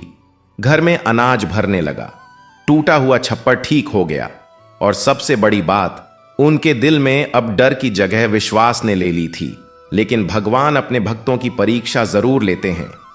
एक बार गांव में भयंकर महामारी फैल गई। लोग एक एक करके बीमार पड़ने लगे। चारों ओर डर और निराशा का माहौल था। उसी दौरान बेटा भी गंभीर रूप से बीमार पड़ गया। उसका शरीर तपने लगा। हालत इतनी खराब हो गई कि गांव के वैद्य ने भी जवाब दे दिया। मां का दिल टूट गया, लेकिन उसका विश्वास नहीं टूटा। वह बेटे के सिरहाने बैठकर लगातार हनुमान चालीसा का पाठ करने लगी। उसकी आंखों से आंसू बह रहे थे, लेकिन आवाज में अटूट श्रद्धा थी। संकट से हनुमान छुड़ावे, मन क्रम वचन ध्यान जो लावे। पूरी रात वह बिना रुके जप करती रही, और जैसे ही भोर की पहली किरण आई, बेटे का बुखार उतरने लगा। धीरे धीरे उसकी सांसें सामान्य हो गईं, और कुछ ही दिनों में वह पूरी तरह ठीक हो गया। गांव वाले यह देखकर हैरान रह गए। उन्होंने पहली बार समझा कि सच्ची भक्ति में कितनी शक्ति होती है। उस दिन से पूरे गांव में हर मंगलवार को हनुमान जी की पूजा होने लगी। लोग एक साथ इकट्ठा होकर कथा सुनते, भजन गाते और अपने दुख दर्द साझा करते। उस गरीब मां का छोटा सा घर भक्ति का केंद्र बन गया, जहां से हर किसी को आशा मिलती। मां हमेशा कहती, हनुमान जी केवल शक्ति के देवता नहीं, बल्कि करुणा के सागर हैं। जो भी सच्चे मन से उन्हें पुकारता है, वे उसकी रक्षा जरूर करते हैं। समय के साथ वह परिवार पूरी तरह सुखी हो गया, लेकिन उन्होंने कभी अपनी भक्ति नहीं छोड़ी। हर मंगलवार उनके घर दीपक जलता, भजन गूंजते और हनुमान जी का नाम लिया जाता। और इसी तरह यह कथा हमें सिखाती है कि जीवन में कितनी भी कठिनाई क्यों न आए, अगर विश्वास सच्चा हो और भक्ति निष्कपट हो, तो स्वयं संकट मोचन हमारे जीवन के अंधकार को दूर कर देते हैं और हमें सुख, शांति और साहस का आशीर्वाद देते हैं। अब इस कथा को और आगे बढ़ाते हैं और उन सभी पहलुओं को विस्तार से समझते हैं जो इस भक्ति की महिमा को और गहरा बनाते हैं। जब उस गांव में पूजा का सिलसिला शुरू हुआ, तो धीरे धीरे आसपास के गांवों में भी यह बात फैलने लगी। लोग सुनते कि अमुक गांव में एक मां की भक्ति ने उसके बेटे को मौत के मुंह से वापस खींच लिया। और जब यह बात कानों तक पहुंचती, तो हर सुनने वाले के मन में एक अजीब सी हलचल होती। कोई इसे चमत्कार कहता, कोई इसे संयोग, लेकिन जिन्होंने उस मां की आंखों में भक्ति का तेज देखा था, वे जानते थे कि यह न चमत्कार था न संयोग। यह तो उस अटूट विश्वास का फल था जो वर्षों की साधना से पका था। उस गांव का नाम था रामपुर। बहुत छोटा सा गांव, जहां कोई 100-150 परिवार रहते थे। खेतों की हरियाली और बरगद के पेड़ों की छांव में बसा यह गांव बाहर से भले ही सुंदर लगता हो, लेकिन अंदर से गरीबी और पीड़ा का समंदर था। ज्यादातर लोग मजदूरी करते, कुछ किसान थे, लेकिन जमीन इतनी कम थी कि 12 महीने खाना जुटाना भी मुश्किल था। उस मां का नाम था सुमित्रा और उसके बेटे का नाम था रामकिशन। सुमित्रा जब छोटी थी तब उसके माता पिता ने उसकी शादी एक साधारण परिवार में कर दी थी। पति मेहनती थे, दोनों ने मिलकर जीवन संवारने का सपना देखा था, लेकिन विधाता को कुछ और ही मंजूर था। रामकिशन जब केवल 3 साल का था तभी उसके पिता एक दुर्घटना में चल बसे। सुमित्रा के सिर से छत उठ गई। घर में न धन था न कोई सहारा। मायके वाले भी इतने समर्थ नहीं थे कि वे उसे और बेटे को संभाल सकें। ऐसे में सुमित्रा ने हार नहीं मानी। उसने अपने आंसुओं को पोंछा और कहा, अब मेरा सहारा केवल हनुमान जी हैं। उसने उसी दिन से हनुमान जी की भक्ति को अपना ध्येय बना लिया। गांव में एक छोटा सा हनुमान मंदिर था, टूटी हुई दीवारें, एक छोटी सी मूर्ति, लेकिन सुमित्रा के लिए वह मंदिर साक्षात वैकुंठ था। वह रोज सुबह उठती, झाड़ू लगाती, मूर्ति को जल चढ़ाती और बैठकर जप करती। लोग हंसते, कहते, अरे सुमित्रा, भगवान के भरोसे मत बैठी रह, कुछ काम धंधा कर। लेकिन सुमित्रा कहती, मैं काम भी करती हूं और भक्ति भी, दोनों साथ चलते हैं। एक मेरे हाथों की ताकत है और दूसरा मेरे दिल की ताकत। और सच में सुमित्रा ने कभी हाथ पर हाथ धरकर नहीं बैठी। वह दूसरों के घरों में बर्तन मांजती, कपड़े धोती, खेतों में काम करती। जो भी मिलता उससे अपने बेटे का पेट भरती और जो बचता उससे एक नन्हा सा दीपक जलाकर हनुमान जी के सामने रख देती। रामकिशन जब बड़ा हुआ तो उसने देखा कि उसकी मां किस तरह जीती है। उसे अपनी मां पर बहुत गर्व था, लेकिन साथ ही एक अजीब सी पीड़ा भी होती थी। वह सोचता, काश मेरे पास इतनी ताकत होती कि मैं मां को कभी रोने न दूं। लेकिन उसकी उम्र छोटी थी, हाथ छोटे थे, फिर भी वह जितना हो सकता उतना करता। 7 साल की उम्र में वह खेतों में पानी भरने जाता। 10 साल की उम्र में वह ईंटें उठाने लगा। 12 साल की उम्र तक वह अपनी मां के साथ कंधे से कंधा मिलाकर काम करने लगा था। गांव के लोग कहते, सुमित्रा का बेटा बड़ा मेहनती है। यह सुनकर सुमित्रा की आंखें भर आती थीं। वह सोचती, यह मेरी मेहनत का फल नहीं, यह हनुमान जी की कृपा है। उन दिनों गांव में एक पंडित जी रहते थे, नाम था शिवशंकर पंडित। वे बड़े विद्वान थे, शास्त्रों के झांता और हनुमान जी के परम भक्त। वे हर मंगलवार को उस छोटे से मंदिर में बैठकर हनुमान चालीसा का पाठ करते और बच्चों को रामायण की कथाएं सुनाते। सुमित्रा उनकी सबसे निष्ठावान शिष्या थी। वह हर मंगलवार वहां आती, बड़े ध्यान से सुनती और घर जाकर अपने बेटे को सुनाती।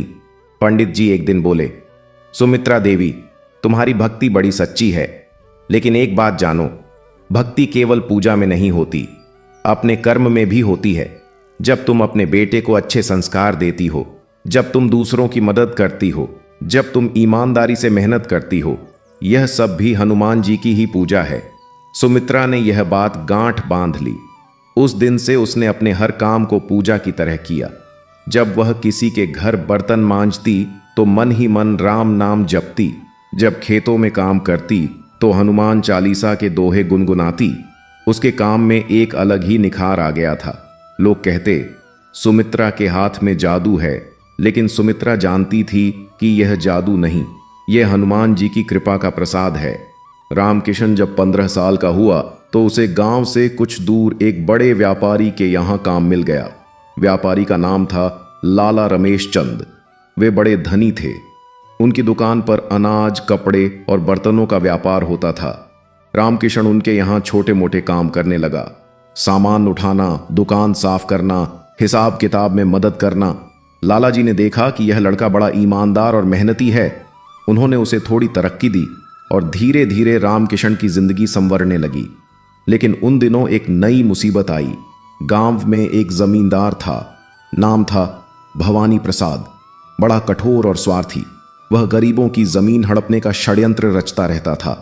सुमित्रा के घर के पास एक छोटा सा टुकड़ा जमीन था जो उसके पति के समय से चला आ रहा था। उस जमीन पर भवानी प्रसाद की नजर थी। उसने कागज बनवाए, झूठे गवाह खड़े किए और सुमित्रा को धमकाया कि वह जमीन खाली कर दे। सुमित्रा डर गई, रात भर रोती रही, लेकिन सुबह होते ही उसने हनुमान मंदिर जाकर प्रार्थना की, हे बजरंग बली, अन्याय के सामने मेरी रक्षा करो। उसी दिन पंडित जी के एक परिचित जो शहर में वकील थे, वे गांव आए थे। पंडित जी ने उन्हें सुमित्रा का हाल बताया। उस वकील ने बिना पैसे लिए सुमित्रा का मुकदमा लड़ा और जमींदार की सारी चाल विफल कर दी। जमीन सुमित्रा के नाम पर ही रही। गांव वाले कहने लगे, देखो, सुमित्रा की भक्ति का असर हुआ। लेकिन इस घटना ने रामकिशन के मन पर गहरा असर डाला।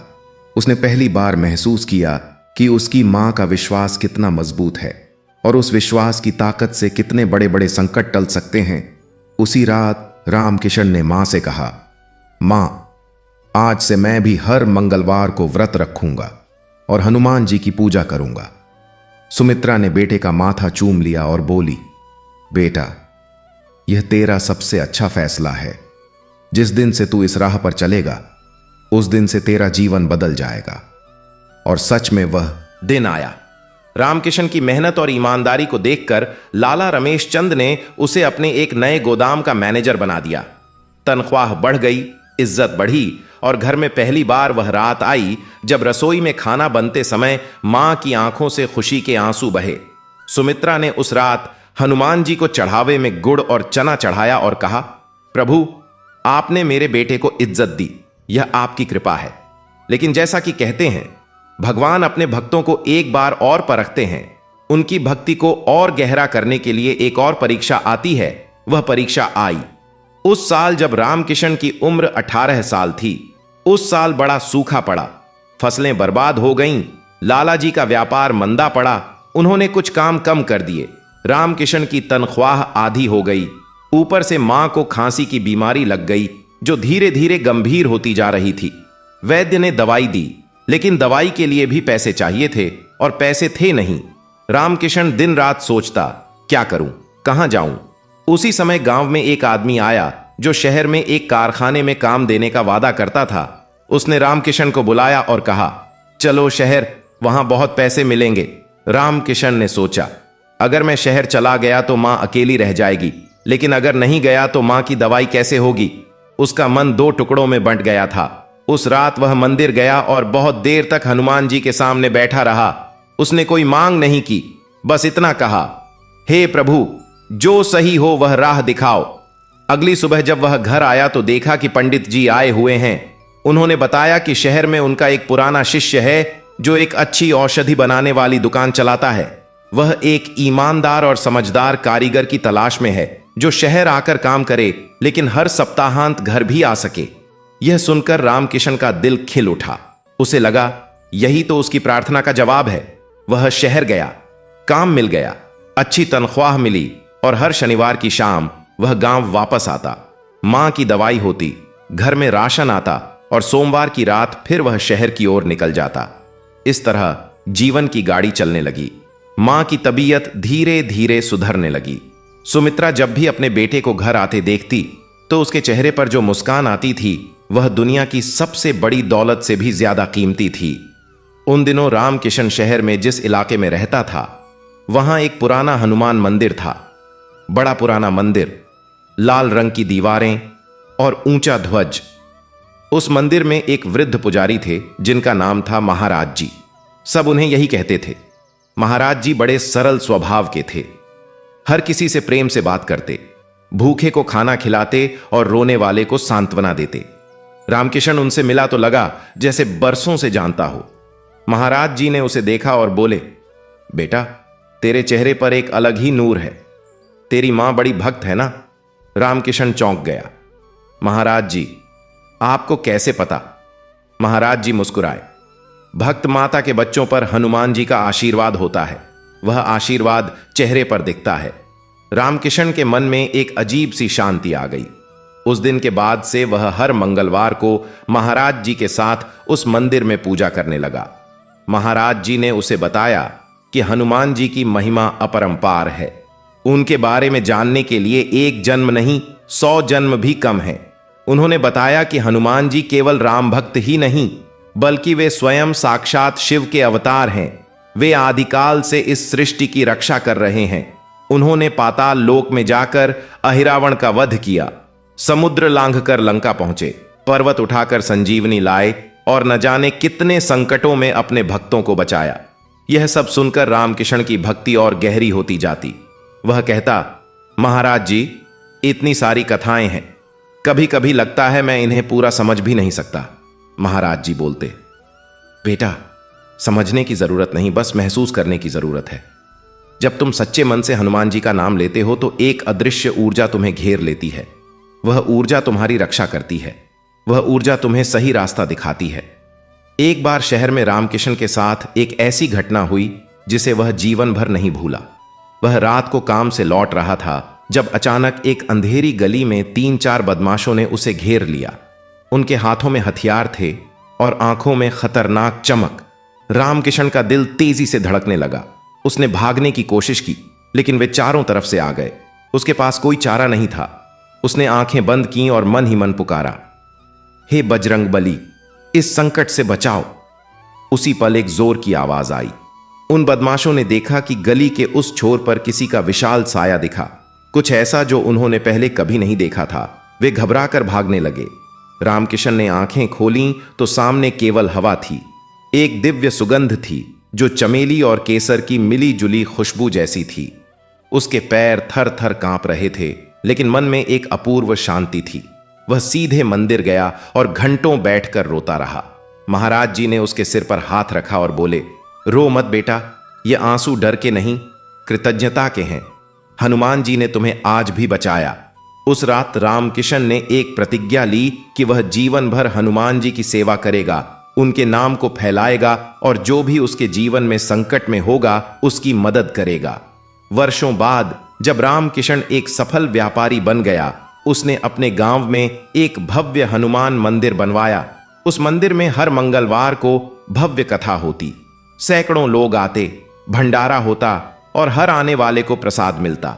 उस मंदिर की एक विशेषता थी, वहां कोई भी भूखा नहीं जाता था, चाहे वह कितना भी गरीब हो। रामकिशन ने यह परंपरा इसलिए शुरू की थी क्योंकि एक समय उसकी मां भी भूखी रहती थी और उस समय किसी ने उनकी मदद नहीं की थी। सुमित्रा जब उस मंदिर में पहली बार गई तो उसकी आंखें भर आईं। उसने हनुमान जी की मूर्ति के सामने हाथ जोड़े और कहा, प्रभु, आपने एक गरीब विधवा की सुन ली, एक मजदूर के बेटे को इतना ऊंचा उठाया, आपकी महिमा अपरंपार है। उस दिन मंदिर में जो भजन हुआ उसकी आवाज पूरे गांव में गूंजी और लोग कहने लगे, सुमित्रा की भक्ति का यह फल है। लेकिन सुमित्रा हमेशा कहती, यह मेरी भक्ति का नहीं, हनुमान जी की करुणा का फल है। अब इस कथा में एक और अध्याय जुड़ता है। रामकिशन की उम्र जब 25 साल हुई तो उसकी शादी की बात चलने लगी। गांव में एक परिवार था जिनकी बेटी का नाम था सीता। सीता भी बड़ी सात्विक लड़की थी। उसके घर में भी हनुमान जी की भक्ति की परंपरा थी। जब दोनों की शादी हुई तो गांव वालों ने कहा, यह जोड़ी राम सीता की जोड़ी जैसी है। सीता जब सुमित्रा के घर आई तो उसने देखा कि सास के चेहरे पर एक अलग ही दिव्य ज्योति है। उसने मन ही मन सोचा, ऐसी सास पाना सौभाग्य की बात है। सुमित्रा ने बहू को गले लगाया और कहा, बेटी, इस घर में हनुमान जी की भक्ति है, यही हमारी संपत्ति है, इसे कभी मत छोड़ना। सीता ने हाथ जोड़कर कहा, मां, यह परंपरा मैं आगे भी ले जाऊंगी। और सच में सीता ने वह परंपरा निभाई। हर मंगलवार को वह सुमित्रा के साथ मिलकर पूजा करती, कथा सुनती, भजन गाती। उनके घर में एक विशेष परंपरा थी। मंगलवार की सुबह पूरा परिवार उठकर पहले हनुमान जी का नाम लेता, फिर घर की साफ सफाई होती, फिर पूजा, फिर प्रसाद बांटा जाता पड़ोसियों को और शाम को कथा होती। इस परंपरा में अब गांव के और भी परिवार शामिल होने लगे। धीरे धीरे पूरे गांव में यह परंपरा फैल गई। वह गांव जो कभी दुखों का गांव था अब भक्ति का गांव बन गया। आसपास के शहरों से लोग आते और पूछते, इस गांव में कुछ अलग बात है, यहां के लोगों में एक अलग ही शांति है। और गांव वाले कहते, यह हनुमान जी की कृपा है। एक बार उस गांव में एक बड़ा उद्योगपति आया। उसे एक नया कारखाना लगाने की जमीन चाहिए थी। वह रामकिशन से मिला और उसकी ईमानदारी से प्रभावित हुआ। उसने रामकिशन को अपने कारखाने का प्रबंधक बनाने का प्रस्ताव दिया। रामकिशन ने एक शर्त रखी, कारखाने में काम करने वालों को उचित मजदूरी मिलेगी और मंगलवार को आधे दिन की छुट्टी रहेगी ताकि वे हनुमान जी की पूजा कर सकें। उद्योगपति पहले तो चौंका, फिर बोला, ठीक है, जैसा तुम कहते हो। और इस तरह उस गांव में कारखाना लगा। सैकड़ों परिवारों को रोजगार मिला, गांव की गरीबी दूर होने लगी। और उस कारखाने में हर मंगलवार को हनुमान पूजा होती, जिसमें मालिक से लेकर मजदूर तक सब शामिल होते। अब इस कथा का एक और सुंदर अध्याय सुनिए। जब रामकिशन का पुत्र हुआ तो उसका नाम रखा गया हनुमान प्रसाद। बचपन से ही उस बच्चे में एक अलग ही तेज था। आंखों में गहराई, बातों में परिपक्वता और भक्ति में अनोखी लगन। जब हनुमान प्रसाद 4 साल का था तो एक दिन वह मंदिर में बैठकर हनुमान चालीसा के दोहे गुनगुनाने लगा। किसी ने सिखाया नहीं था, बस सुनते सुनते उसे याद हो गए थे। दादी सुमित्रा ने जब यह देखा तो उनकी आंखें भर आईं। उन्होंने बच्चे को गोद में उठाया और बोली, हे हनुमान जी, इस बच्चे पर भी आपकी कृपा बनी रहे। जैसे जैसे हनुमान प्रसाद बड़ा हुआ, उसमें भक्ति और ज्ञान दोनों बढ़ते गए। वह पढ़ाई में तेज था, खेल में चुस्त और व्यवहार में विनम्र। गांव वाले कहते, रामकिशन का बेटा देवता जैसा है। और उस बच्चे ने बड़े होकर एक ऐसा काम किया जिसने पूरे इलाके को बदल दिया। उसने एक विद्यालय खोला जहां गरीब बच्चों को मुफ्त शिक्षा दी जाती थी। उस विद्यालय का नाम रखा हनुमान विद्यापीठ। उस विद्यालय में पढ़ाई के साथ साथ बच्चों को संस्कार भी दिए जाते। उन्हें रामायण और महाभारत की कथाएं सुनाई जाती। उन्हें यह सिखाया जाता कि सच्चाई, ईमानदारी और परोपकार ही जीवन का असली धन है। उस विद्यालय से पढ़कर निकले बच्चे जहां भी गए वहां अपने साथ वे मूल्य लेकर गए। और इस तरह एक गरीब विधवा मां की भक्ति का प्रकाश पीढ़ी दर पीढ़ी फैलता चला गया। अब हम उस भक्ति की जड़ों में जाएं और समझें कि मंगलवार के दिन हनुमान जी की पूजा का इतना विशेष महत्व क्यों है।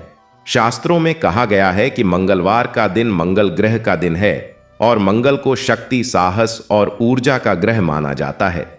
हनुमान जी भी शक्ति और साहस के देवता हैं, इसलिए मंगलवार के दिन उनकी पूजा का विशेष फल मिलता है। जो व्यक्ति मंगलवार के दिन व्रत रखता है, सच्चे मन से हनुमान जी की पूजा करता है और कथा सुनता है, उसके जीवन में मंगल होता है, संकट दूर होते हैं और सुख की प्राप्ति होती है। पंडित जी ने एक बार बताया था कि महाबली हनुमान जी त्रेता युग में भगवान राम के सबसे प्रिय भक्त और सेवक थे। उन्होंने माता सीता की खोज में सागर पार किया, अशोक वाटिका में माता सीता को सांत्वना दी, लंका जलाई और रावण के अहंकार को चूर किया। लेकिन इन सबसे बड़ा काम जो उन्होंने किया वह था अपने भक्तों के हृदय में राम का नाम जलाए रखना। हनुमान जी का हृदय ही राम का मंदिर है। वे कहते हैं, मेरे सीने में राम विराजते हैं। और इसीलिए जो हनुमान जी की भक्ति करता है वह अप्रत्यक्ष रूप से राम की भी भक्ति करता है। यही कारण है कि हनुमान जी को संकट मोचन कहा जाता है, क्योंकि वे अपने भक्तों के सभी संकट हर लेते हैं। सुमित्रा ने जब पहली बार यह बात सुनी थी तो उसे समझ नहीं आई थी, लेकिन जब उसने अपने जीवन में हनुमान जी की कृपा को महसूस किया तब उसे यह बात अपने रोम रोम से समझ में आई। वह कहती, हनुमान जी केवल मंदिर में नहीं है, वे मेरे घर में हैं, मेरे आंगन में हैं, मेरे बेटे की सांसों में हैं, हर जगह वे हैं, बस आंखें खुली होनी चाहिए। इस कथा का एक और महत्वपूर्ण हिस्सा है जिसे हम यहां विस्तार से सुनेंगे। वह है हनुमान जी के जन्म की कथा और उनकी बाल्यावस्था की लीलाएं, जो इस पूरी भक्ति परंपरा का आधार है। बहुत पुराने समय की बात है, जब देवताओं और असुरों के बीच संघर्ष चल रहा था। उस समय इंद्रदेव ने एक आर्षि के आश्रम में भूलवश अपना वज्र चला दिया, जिससे एक वानरी माता को आघात पहुंचा। यह माता वायुदेव की प्रिया अंजना देवी थीं। अंजना देवी बड़ी तपस्वी और भक्त थीं। उन्होंने वायुदेव की कृपा से एक दिव्य पुत्र को जन्म दिया। इस पुत्र में समस्त देवताओं के गुण समाहित थे। शिव जी का अंश, वायु की गति, इंद्र की शक्ति, सूर्य का तेज और ब्रह्मा का विवेक, यही बालक था हनुमान, जिन्हें आगे चलकर पवन पुत्र, केसरी नंदन, अंजना पुत्र, बजरंग बली और न जाने कितने नामों से पुकारा गया। बचपन में हनुमान जी बड़े चंचल थे। एक दिन उन्होंने सूर्य को फल समझकर खाने के लिए आकाश में छलांग लगा दी। देवताओं में हड़कंप मच गया। इंद्रदेव ने अपना वज्र चलाया, जिससे हनुमान जी की ठुड्डी पर चोट आई और वे पर्वत पर गिर पड़े। तब वायुदेव क्रोधित हो गए और उन्होंने वायु का प्रवाह बंद कर दिया। सारी सृष्टि में हाहाकार मच गया। तब ब्रह्मा, विष्णु और शिव सब मिलकर वायुदेव को मनाने आए और हनुमान जी को अनेक वरदान दिए। शिव जी ने कहा, यह बालक मेरा ही अंश है, यह अजर अमर रहेगा, किसी भी अस्त्र शस्त्र से इसकी मृत्यु नहीं होगी। इंद्र ने कहा, मेरा वज्र इसे कभी हानि नहीं पहुंचाएगा और इसका शरीर वज्र से भी कठोर होगा। ब्रह्मा जी ने कहा, यह जब चाहे सूक्ष्म रूप ले सके, जब चाहे विशाल रूप ले सके, यह अजेय रहेगा। सूर्य देव ने कहा, मैं इसे समस्त शास्त्रों का ज्ञान प्रदान करूंगा। इस तरह हनुमान जी को अनेक वरदान मिले और वे एक अद्वितीय दिव्य पुरुष के रूप में बड़े हुए। बड़े होकर उन्होंने सूर्य देव को ही अपना गुरु बनाया। सूर्य देव पहले तो संकोच करने लगे, क्योंकि वे चलायमान रहते हैं और एक स्थान पर बैठकर पढ़ाना संभव नहीं था। लेकिन हनुमान जी ने कहा, गुरुदेव आप चलते रहिए, मैं आपके सामने उल्टा चलकर आपसे ज्ञान ग्रहण करूंगा। और ऐसा ही हुआ। हनुमान जी सूर्य देव के सामने पीठ करके उल्टे चलते रहे और सूर्य देव से समस्त विद्याएं सीखते रहे। यह था उनका गुरु भक्ति का अनुपम उदाहरण, जो आज भी हमें सिखाता है कि ज्ञान प्राप्त करने के लिए कोई भी कठिनाई स्वीकार्य है। इसके बाद हनुमान जी सुग्रीव के साथ रहने लगे। सुग्रीव अपने भाई बाली से पराजित होकर ऋष्यमूक पर्वत पर शरण लिए हुए थे। उसी समय भगवान राम और लक्ष्मण जी सीता माता की खोज में निकले थे। जब वे ऋष्यमूक के पास आए तो हनुमान जी ने उन्हें देखा और तुरंत पहचान लिया कि ये साधारण मनुष्य नहीं हैं। वे ब्राह्मण का वेश धारण करके राम लक्ष्मण के पास गए और इस तरह वह मिलन हुआ जो इस सृष्टि के इतिहास में सबसे पवित्र मिलन है। भगवान और उनके सबसे प्रिय भक्त का मिलन। राम जी ने हनुमान जी को देखा तो लक्ष्मण जी से कहा, भाई इस वानर का रूप देखो, इसकी वाणी में जो मधुरता है, जिस ज्ञान से यह बोल रहा है, यह कोई साधारण प्राणी नहीं है, यह तो साक्षात शक्ति का स्वरूप है। और फिर राम हनुमान का वह संबंध शुरू हुआ जो अनंत काल तक चलेगा। हनुमान जी ने सुग्रीव और राम की मित्रता करवाई, बाली का वध हुआ, सुग्रीव राजा बने और सीता माता की खोज के लिए वानर सेना निकली। जब हनुमान जी समुद्र के किनारे खड़े थे और सीता माता को ढूंढने के लिए समुद्र पार करने की बात हो रही थी, तो सभी वानर संशय में थे कि इतना बड़ा समुद्र कैसे पार होगा। तब जांबवंत जी ने हनुमान जी को उनकी शक्ति का स्मरण कराया और कहा, पवन पुत्र, तुम्हें क्या पता कि तुम्हारे अंदर कितनी शक्ति है, तुम समस्त ब्रह्मांड को पार कर सकते हो। और तब हनुमान जी ने अपना विशाल रूप धारण किया, पर्वत पर चढ़े और एक भीषण गर्जना के साथ आकाश में उड़ गए। वह क्षण था जब हनुमान जी की असली शक्ति प्रकट हुई। समुद्र पार करते समय उनके सामने अनेक बाधाएं आईं। सुरसा नाम की राक्षसी ने उनका रास्ता रोका, लेकिन हनुमान जी ने बुद्धि का उपयोग करते हुए उसका मुंह छोटा होकर पार कर लिया। फिर सिंहिका नाम की राक्षसी ने छाया पकड़ ली, लेकिन हनुमान जी ने उसका भी वध किया। अंत में लंकिनी नाम की राक्षसी ने लंका के द्वार पर रोका, लेकिन हनुमान जी की एक घूंसे की चोट से वह हट गई। इस तरह हनुमान जी लंका में प्रवेश कर गए और माता सीता को अशोक वाटिका में ढूंढ लिया। जब हनुमान जी ने माता सीता को राम जी की मुद्रिका दिखाई तो माता सीता की आंखों से आंसू बह निकले।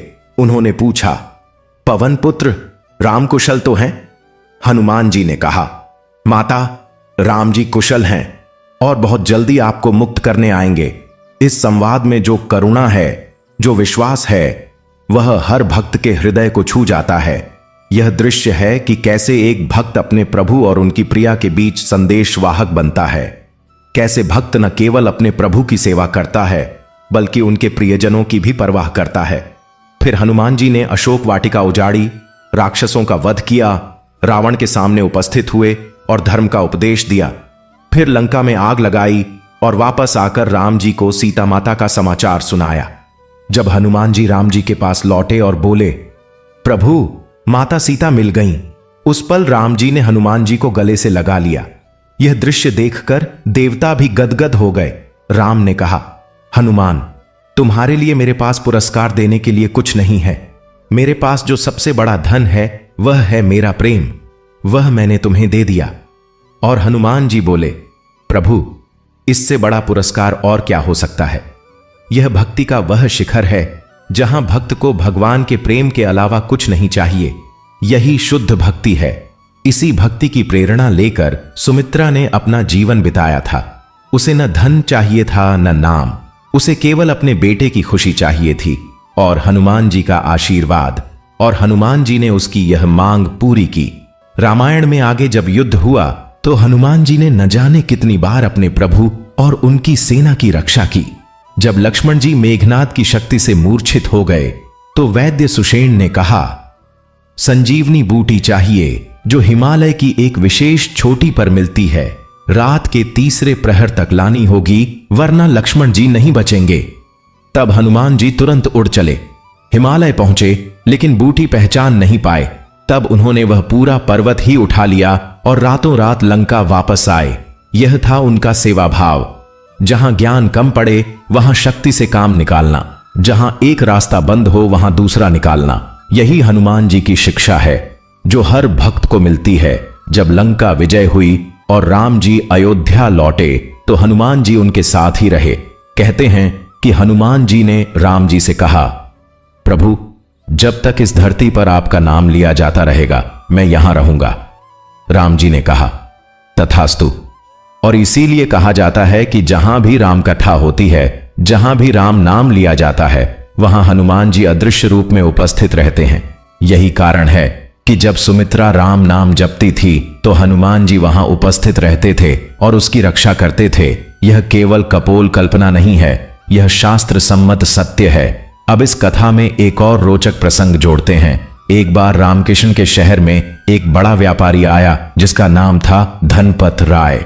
वह बड़ा धनी था लेकिन उतना ही कठोर और अहंकारी। उसने गांव में एक नया कारखाना लगाने का प्रस्ताव रखा, लेकिन शर्त थी कि मजदूरों को बहुत कम मजदूरी पर काम करना होगा और किसी भी तरह की धार्मिक गतिविधि कारखाने में नहीं होगी। रामकिशन ने इसका विरोध किया। धनपत राय ने धमकी दी, अगर तुमने मुझे रोका तो मैं तुम्हारे कारखाने को बंद करवा दूंगा। रामकिशन ने हनुमान जी का स्मरण किया और दृढ़ता से कहा, आप जो चाहें करें, लेकिन हम अधर्म का साथ नहीं देंगे। धनपत राय ने अपनी धमकी पर अमल किया और रामकिशन के खिलाफ कुछ झूठे मामले दर्ज करवाए। रामकिशन के लिए बहुत मुश्किल समय था। मां बीमार थी, बच्चे छोटे थे और ऊपर से यह आफत आई। उस समय सुमित्रा ने बेटे को बुलाया और कहा, बेटा घबरा मत, जब भी धर्म के लिए लड़ोगे तो हनुमान जी साथ होंगे। अन्याय का मुकाबला करो, भगवान देख रहे हैं। रामकिशन ने मां की बात पर भरोसा किया। उसने एक ईमानदार वकील की मदद ली, सारे सबूत इकट्ठे किए और अदालत में धनपत राय का झूठ उजागर किया। अदालत ने धनपत राय को दोषी ठहराया और रामकिशन के सभी आरोप खारिज कर दिए। इस घटना के बाद रामकिशन की इज्जत और बढ़ गई। गांव के लोग कहने लगे, रामकिशन ने अन्याय के सामने झुकने से मना कर दिया। यह हनुमान जी की शक्ति है। उस घटना के बाद गांव में एक नई जागृति आई। लोगों ने समझा कि भक्ति केवल पूजा पाठ नहीं है, भक्ति का मतलब है सत्य के साथ खड़े रहना, धर्म का पालन करना, चाहे परिस्थितियां कितनी भी कठिन हों। और हनुमान जी हमेशा उनके साथ हैं जो सत्य और धर्म के लिए लड़ते हैं। यही संदेश था जो सुमित्रा देती थी, यही संदेश उसके बेटे ने जिया और यही संदेश पीढ़ियों तक फैला। इसी कथा में एक और प्रसंग जुड़ता है जो बड़ा मार्मिक है। एक बार एक बूढ़ा आदमी उस गांव में आया। वह बड़ा थका हुआ था, भूखा था और उसकी आंखों में एक गहरी पीड़ा थी। वह मंदिर के सामने बैठ गया और रोने लगा। सुमित्रा उसके पास गई और पूछा, बाबा क्या बात है? बूढ़े ने कहा, बेटी मेरे बेटे ने मुझे घर से निकाल दिया। कहा तुम बोझ हो, बाहर जाओ। मेरे पास न खाना है न पीने का पानी, और यह जवानी में जो हनुमान जी की भक्ति की मैंने वह याद आई तो यहां चला आया। शायद हनुमान जी ही अब मेरे सहारा हों। सुमित्रा की आंखें भर आईं। उसने उस बूढ़े आदमी को अपने घर ले जाकर खाना खिलाया, उसे आराम दिया और बोली, बाबा यह घर आपका है, यहां रहिए। रामकिशन भी उस समय घर पर था। उसने मां की बात सुनकर कहा, मां आपने बिल्कुल सही किया, ये बूढ़े बाबा हमारे मेहमान हैं, हम इनकी देखभाल करेंगे। वह बूढ़ा आदमी कई महीनों तक उनके घर रहा। धीरे धीरे उसकी सेहत सुधरी। उसके बेटे को जब पता चला तो वह शर्मिंदा होकर अपने पिता को लेने आया। बूढ़े आदमी ने सुमित्रा को आशीर्वाद दिया और कहा, बेटी, तुमने मुझे नया जीवन दिया। हनुमान जी तुम्हें खूब आशीर्वाद दें। जब वह बूढ़ा विदा हुआ तो उसने एक बात कही जो सुमित्रा ने जीवन भर याद रखी। बेटी, जो दूसरों की सेवा करता है वह सच्चे अर्थों में हनुमान जी का भक्त है। हनुमान जी स्वयं सेवक हैं, उनके भक्त भी सेवक ही होने चाहिए। इस बात ने सुमित्रा को एक नई दृष्टि दी। उसने उसी दिन से तय किया कि वह हर जरूरतमंद की सेवा करेगी और वह करती भी रही। उसके घर में कभी कोई भूखा नहीं रहा। कोई बीमार आया तो उसने सेवा की, कोई दुखी आया तो उसने सांत्वना दी। धीरे धीरे उसका घर एक आश्रम जैसा बन गया जहां हर पीड़ित को आसरा मिलता था और इसीलिए लोग कहते थे, सुमित्रा के घर जाओ, वहां हनुमान जी का वास है।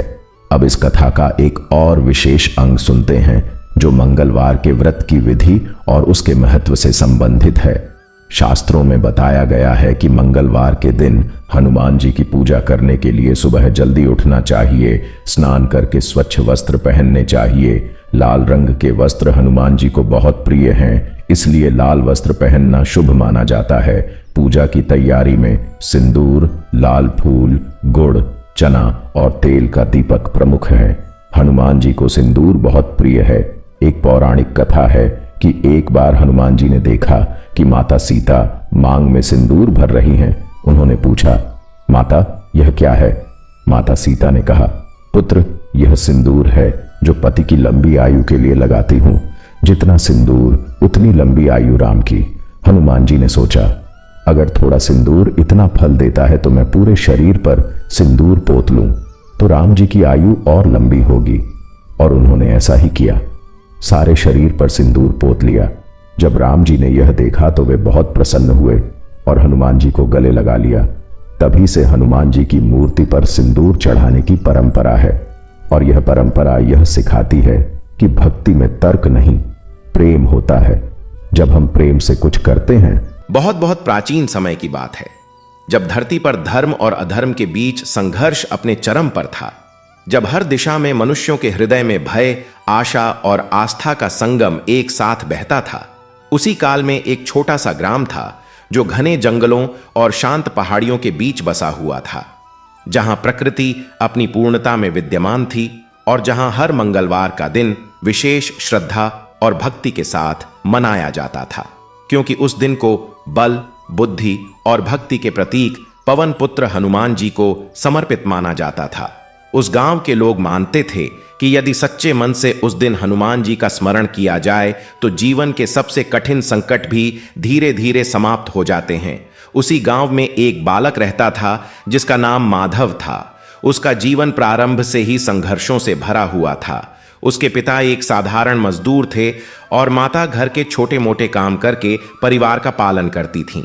गरीबी इतनी थी कि कई बार भोजन के लिए भी संघर्ष करना पड़ता था, लेकिन इसके बावजूद माधव के मन में एक अद्भुत शांति और विश्वास था। वह हर सुबह सूर्योदय से पहले उठता और गांव के पुराने पीपल के पेड़ के नीचे बने छोटे से हनुमान मंदिर में जाकर बैठ जाता। वहां न कोई भव्य सजावट थी और न ही कोई विशेष व्यवस्था। केवल एक छोटी सी मूर्ति थी जिस पर सिंदूर चढ़ा हुआ था और सामने जलता हुआ एक दीपक, जो जैसे हर आने वाले को यह विश्वास दिलाता था कि अंधकार चाहे कितना भी गहरा क्यों न हो, प्रकाश की एक छोटी सी किरण उसे समाप्त करने के लिए पर्याप्त होती है। माधव उस मूर्ति के सामने बैठकर आंखें बंद कर लेता और मन ही मन हनुमान जी का स्मरण करता। उसे न कोई बड़ा मंत्र आता था और न ही कोई विशेष विधि। वह केवल सच्चे मन से कहता, हे प्रभु, मुझे इतनी शक्ति देना कि मैं अपने परिवार का सहारा बन सकूं। मुझे इतना साहस देना कि मैं हर कठिनाई का सामना कर सकूं और मुझे अपनी भक्ति में ऐसा स्थिर रखना कि मैं कभी भी गलत मार्ग पर न जाऊं। धीरे धीरे यह उसकी आदत बन गई। हर मंगलवार वह विशेष रूप से उपवास रखता और दिन भर मंदिर में सेवा करता।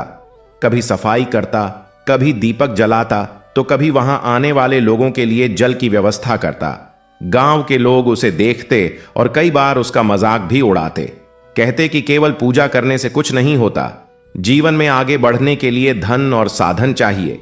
लेकिन माधव के चेहरे पर हमेशा एक शांत मुस्कान रहती, जैसे उसे किसी अदृश्य शक्ति पर पूरा विश्वास हो। समय बीतता गया और एक दिन ऐसा आया जब गांव पर एक भयंकर संकट आ पड़ा। पास के जंगल में रहने वाले डाकुओं का एक समूह गांव पर हमला करने लगा।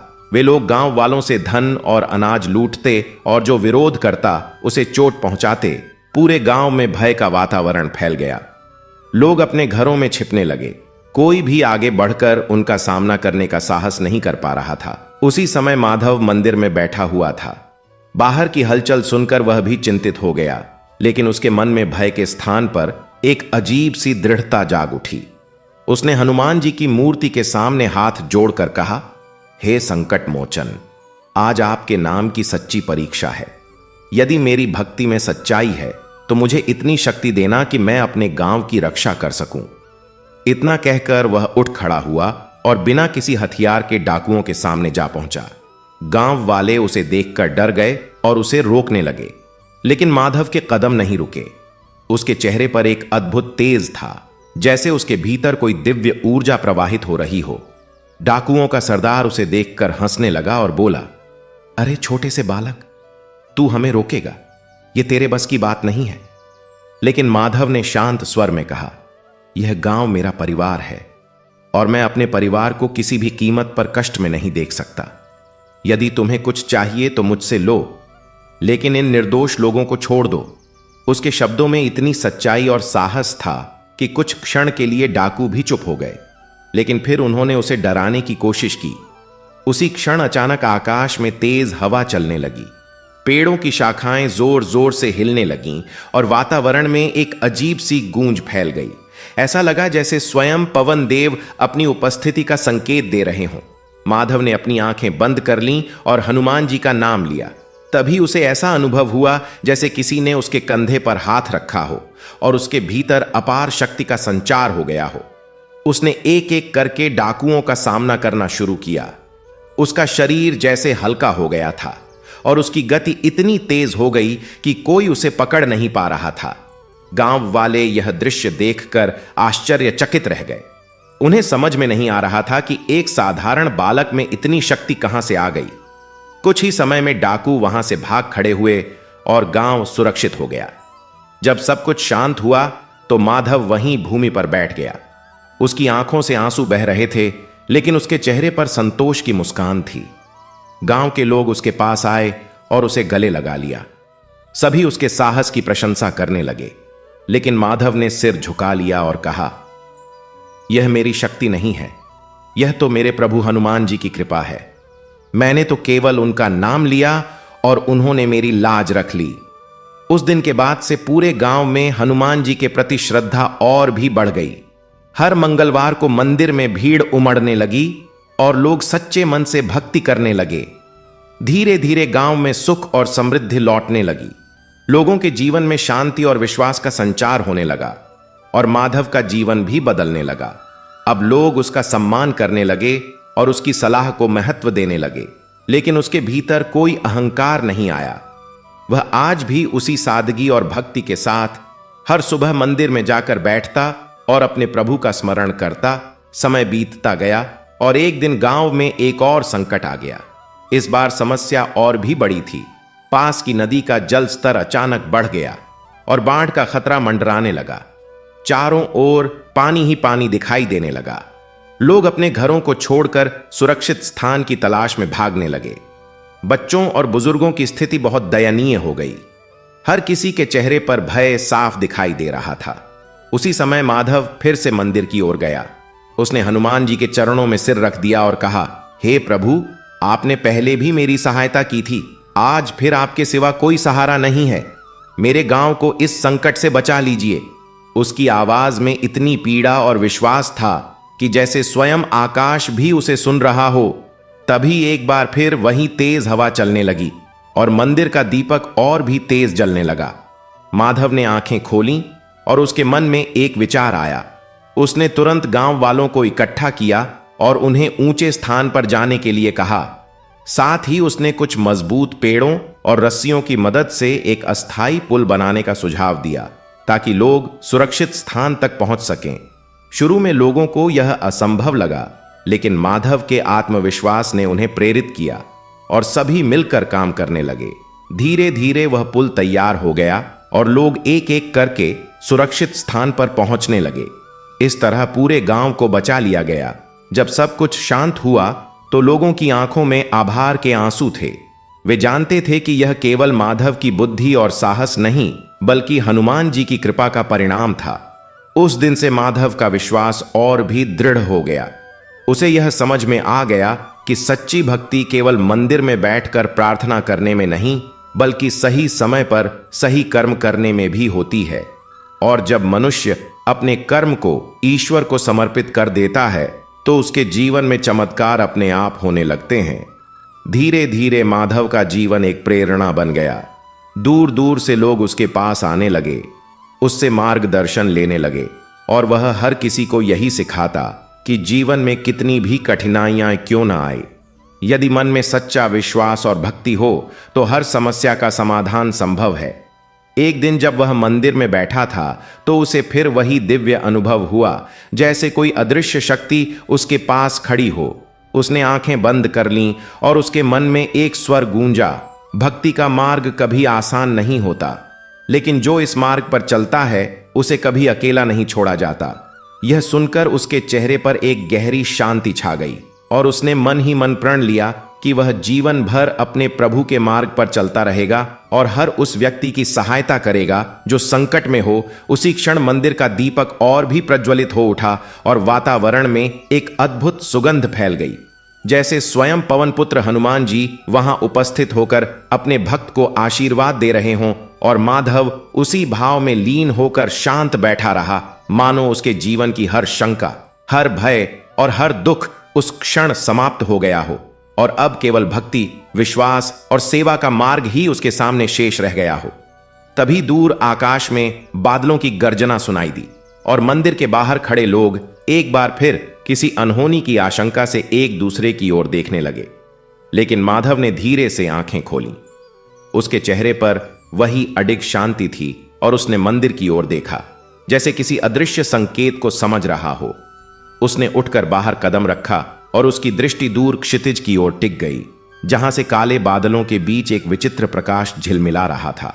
और उसी क्षण उसके हृदय में एक नया संकल्प जन्म लेने लगा।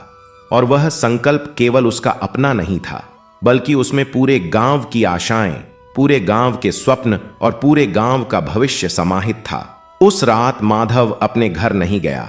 वह मंदिर के बाहर की सीढ़ियों पर बैठा रहा और उस विचित्र प्रकाश को देखता रहा जो क्षितिज पर धीरे धीरे और स्पष्ट होता जा रहा था।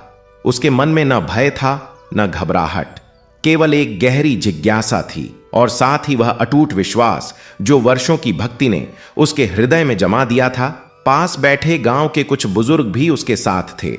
उनमें से एक थे पंडित रामशरण, जो गांव के सबसे ज्ञानी व्यक्ति माने जाते थे। उनकी आयु 70 वर्ष से अधिक थी और उनके जीवन में अनेक उतार चढ़ाव आए थे। वे माधव को बचपन से जानते थे और उसकी भक्ति के साक्षी रहे थे। उन्होंने माधव के कंधे पर हाथ रखा और धीमे स्वर में कहा, बेटा, वह प्रकाश साधारण नहीं है। मैंने अपने जीवन में एक बार पहले भी ऐसा प्रकाश देखा था, जब मेरे पिता ने हनुमान जी की विशेष आराधना की थी। उस समय भी ऐसा ही हुआ था और उसके बाद गांव में एक नया युग आरंभ हुआ था। माधव ने पंडित जी की बात सुनी और उनके चेहरे पर गहरी श्रद्धा के भाव आ गए। उसने हाथ जोड़कर कहा, पंडित जी, आप जो भी जानते हैं वह मुझे बताइए। मैं अपने प्रभु की इच्छा को समझना चाहता हूं। पंडित रामशरण ने एक गहरी सांस ली और अपनी आंखें बंद कर लीं। फिर धीरे धीरे बोलने लगे। उनकी आवाज में एक ऐसी गहराई थी जो सुनने वाले के मन को सीधे स्पर्श करती थी। उन्होंने कहा, माधव, इस गांव का इतिहास बहुत पुराना है। यहां सैकड़ों वर्ष पहले एक महान साधु आए थे जिनका नाम भक्तानंद स्वामी था। उन्होंने इस पीपल के पेड़ के नीचे बैठकर वर्षों तक हनुमान जी की तपस्या की थी। उनकी भक्ति इतनी गहरी और निस्वार्थ थी कि स्वयं हनुमान जी ने उन्हें दर्शन दिए थे और उन्हें यह वरदान दिया था कि जब तक इस स्थान पर किसी सच्चे भक्त का दीपक जलता रहेगा, तब तक इस गांव पर कोई बड़ा संकट नहीं आएगा। उस साधु ने अपना पूरा जीवन यहीं बिताया और जब उनका अंत समय आया तो उन्होंने इस मिट्टी की मूर्ति को अपने हाथों से स्थापित किया और प्रतिज्ञा की कि जब जब इस गांव को किसी सच्चे रक्षक की आवश्यकता होगी, हनुमान जी की शक्ति किसी न किसी के माध्यम से प्रकट होगी। पंडित राम शरण की बात सुनकर माधव के मन में एक बिजली सी कौंध गई। उसे अचानक वह सब स्मरण हो आया जो उसने वर्षों से अनुभव किया था। वह दिव्य अनुभव, वह अदृश्य हाथ का स्पर्श, वह असाधारण शक्ति जो उसे संकट के समय मिलती थी। क्या यह सब उसी प्राचीन वरदान का हिस्सा था? क्या वह स्वयं उस परंपरा का वाहक बन गया था जो सैकड़ों वर्ष पहले भक्तानंद स्वामी ने आरंभ की थी? इन विचारों में खोए हुए माधव की आंखें भर आईं और उसने मंदिर की ओर मुड़कर हाथ जोड़ लिए। उसने मन ही मन कहा, हे प्रभु, यदि आपने सचमुच मुझे इस कार्य के लिए चुना है तो मैं अपना सब कुछ आपके चरणों में समर्पित करता हूं। मुझे आपकी शक्ति नहीं चाहिए, केवल आपका आशीर्वाद चाहिए, ताकि मैं इस धरती पर जब तक जीऊं तब तक आपकी सेवा करता रहूं और आपके भक्तों का दुख दूर करता रहूं। उसी रात जब पूरा गांव सो गया और केवल झींगुरों की आवाज वातावरण में गूंज रही थी, माधव को एक अद्भुत स्वप्न आया। उसने देखा कि वह एक विशाल मैदान में खड़ा है और उसके सामने एक प्रचंड अग्नि जल रही है। उस अग्नि के बीच से एक तेजस्वी आकृति प्रकट होती है जिसके हाथ में गदा है और जिसके मुख पर एक ऐसी मुस्कान है जो सारे भय को मिटा देती है। वह आकृति धीरे धीरे उसके पास आती है और माधव समझ जाता है कि यह स्वयं पवन पुत्र हनुमान जी हैं। वे माधव के सिर पर अपना हाथ रखते हैं और कहते हैं, भक्त, तुम्हारी भक्ति परीक्षा में पूरी उतरी है। तुम्हारा हृदय निर्मल है और तुम्हारा विश्वास अडिग है। अब तुम्हें एक नया कार्य सौंपा जाता है। इस गांव से बाहर जाओ और उन लोगों को खोजो जो भक्ति के मार्ग से भटक गए हैं, जो संकट में हैं, जिनके जीवन में अंधकार छा गया है। उन्हें वापस लाओ, उन्हें भक्ति का मार्ग दिखाओ और उन्हें बताओ कि मेरा नाम लेने वाला कभी निराश नहीं होता। माधव ने स्वप्न में ही हाथ जोड़कर कहा, प्रभु, मैं तो एक साधारण बालक हूं। मुझ में क्या सामर्थ्य है कि मैं ऐसा महान कार्य कर सकूं?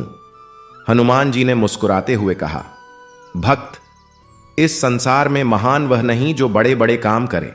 महान वह है जो अपने प्रभु पर पूरा भरोसा रखे और निस्वार्थ भाव से दूसरों की सेवा करे।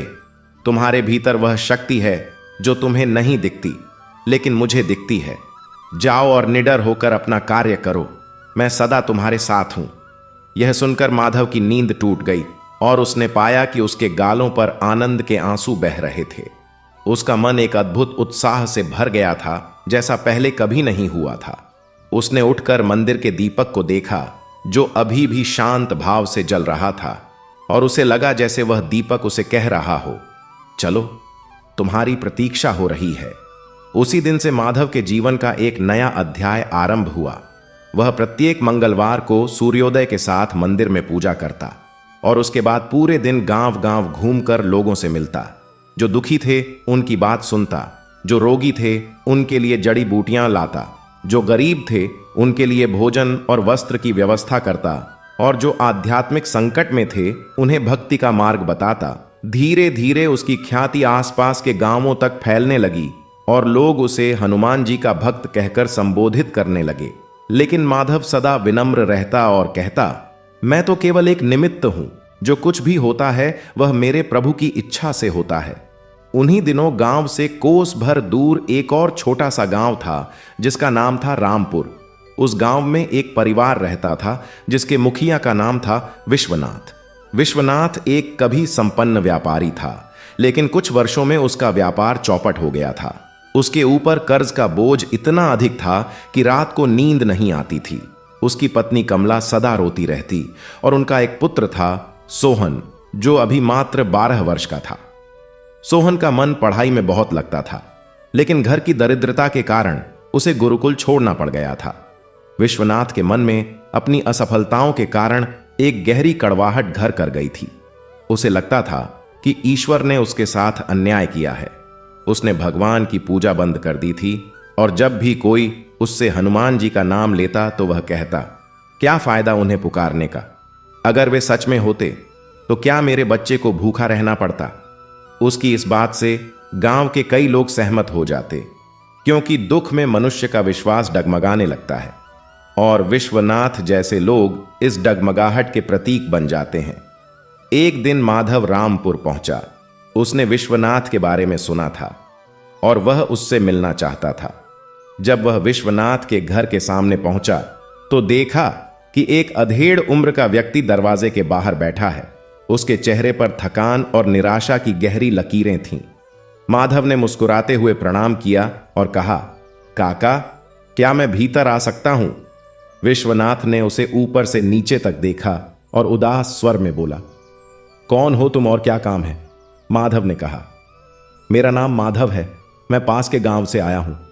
मुझे पता चला कि आप बहुत संकट में हैं, शायद मैं कुछ सहायता कर सकूं। विश्वनाथ ने एक कड़वी हंसी हंसते हुए कहा, सहायता? हां, आओ बैठो और देखो कि जो आदमी हर तरफ से हार गया हो उसकी क्या सहायता की जा सकती है। माधव शांत भाव से भीतर आया और बैठ गया। उसने विश्वनाथ की पूरी कहानी सुनी, कैसे उसका व्यापार डूबा, कैसे साझेदार ने धोखा दिया, कैसे कर्जदाताओं ने परेशान करना शुरू किया और कैसे उसका परिवार तकलीफ में जी रहा है। माधव ने पूरे ध्यान से सुना और फिर बोला, काका, आपका दुख सुनकर मन भारी हो गया, लेकिन एक बात पूछूं, क्या आपने कभी हनुमान जी से अपना दुख कहा है? विश्वनाथ का चेहरा सख्त हो गया और वह बोला, हनुमान जी वे कहां हैं? मैंने बरसों पूजा की, व्रत रखे, लेकिन क्या मिला? केवल दुख, केवल हार। माधव ने धीरे से कहा, काका, आप पूजा करते थे, लेकिन क्या आप सच्चे मन से करते थे या केवल यह सोचकर कि बदले में कुछ मिलेगा? जो भक्ति किसी इच्छा के साथ की जाती है वह भक्ति नहीं बल्कि एक सौदा है, और ईश्वर सौदे में नहीं बल्कि प्रेम में मिलते हैं। विश्वनाथ यह सुनकर चुप हो गया। उसकी आंखों में एक भाव आया जो क्रोध और विचार का मिश्रण था। उसने कहा, तो क्या मैं गलत था? माधव ने कहा, गलत और सही से परे। काका, आप थके हुए हैं और थके हुए मन में सब कुछ उलटा दिखता है। एक बार, केवल एक बार, बिना किसी अपेक्षा के, बिना किसी इच्छा के, केवल इस भाव से कि प्रभु आप ही सब जानते हैं और जो आपकी इच्छा हो वही हो, बस यह कहकर हनुमान जी के सामने बैठ जाइए और देखिए क्या होता है। विश्वनाथ ने कुछ नहीं कहा, लेकिन माधव के जाने के बाद वह देर तक उसकी बात के बारे में सोचता रहा। रात को जब सब सो गए तो वह चुपके से उठा और पास के मंदिर में गया।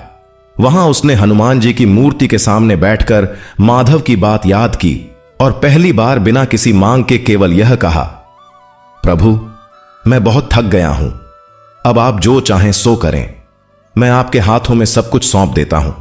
उस रात उसे पहली बार महीनों बाद गहरी नींद आई।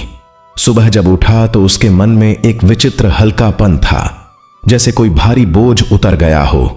उसी दिन एक पुराना परिचित व्यापारी जिससे विश्वनाथ के संबंध बिगड़ गए थे, स्वयं उसके घर आया और उसने कहा कि वह उसके साथ फिर से व्यापार शुरू करना चाहता है। विश्वनाथ की आंखें भर आईं। उसे माधव की बात याद आई और वह मन ही मन बोला, क्षमा करना प्रभु, मैंने आपको गलत समझा था।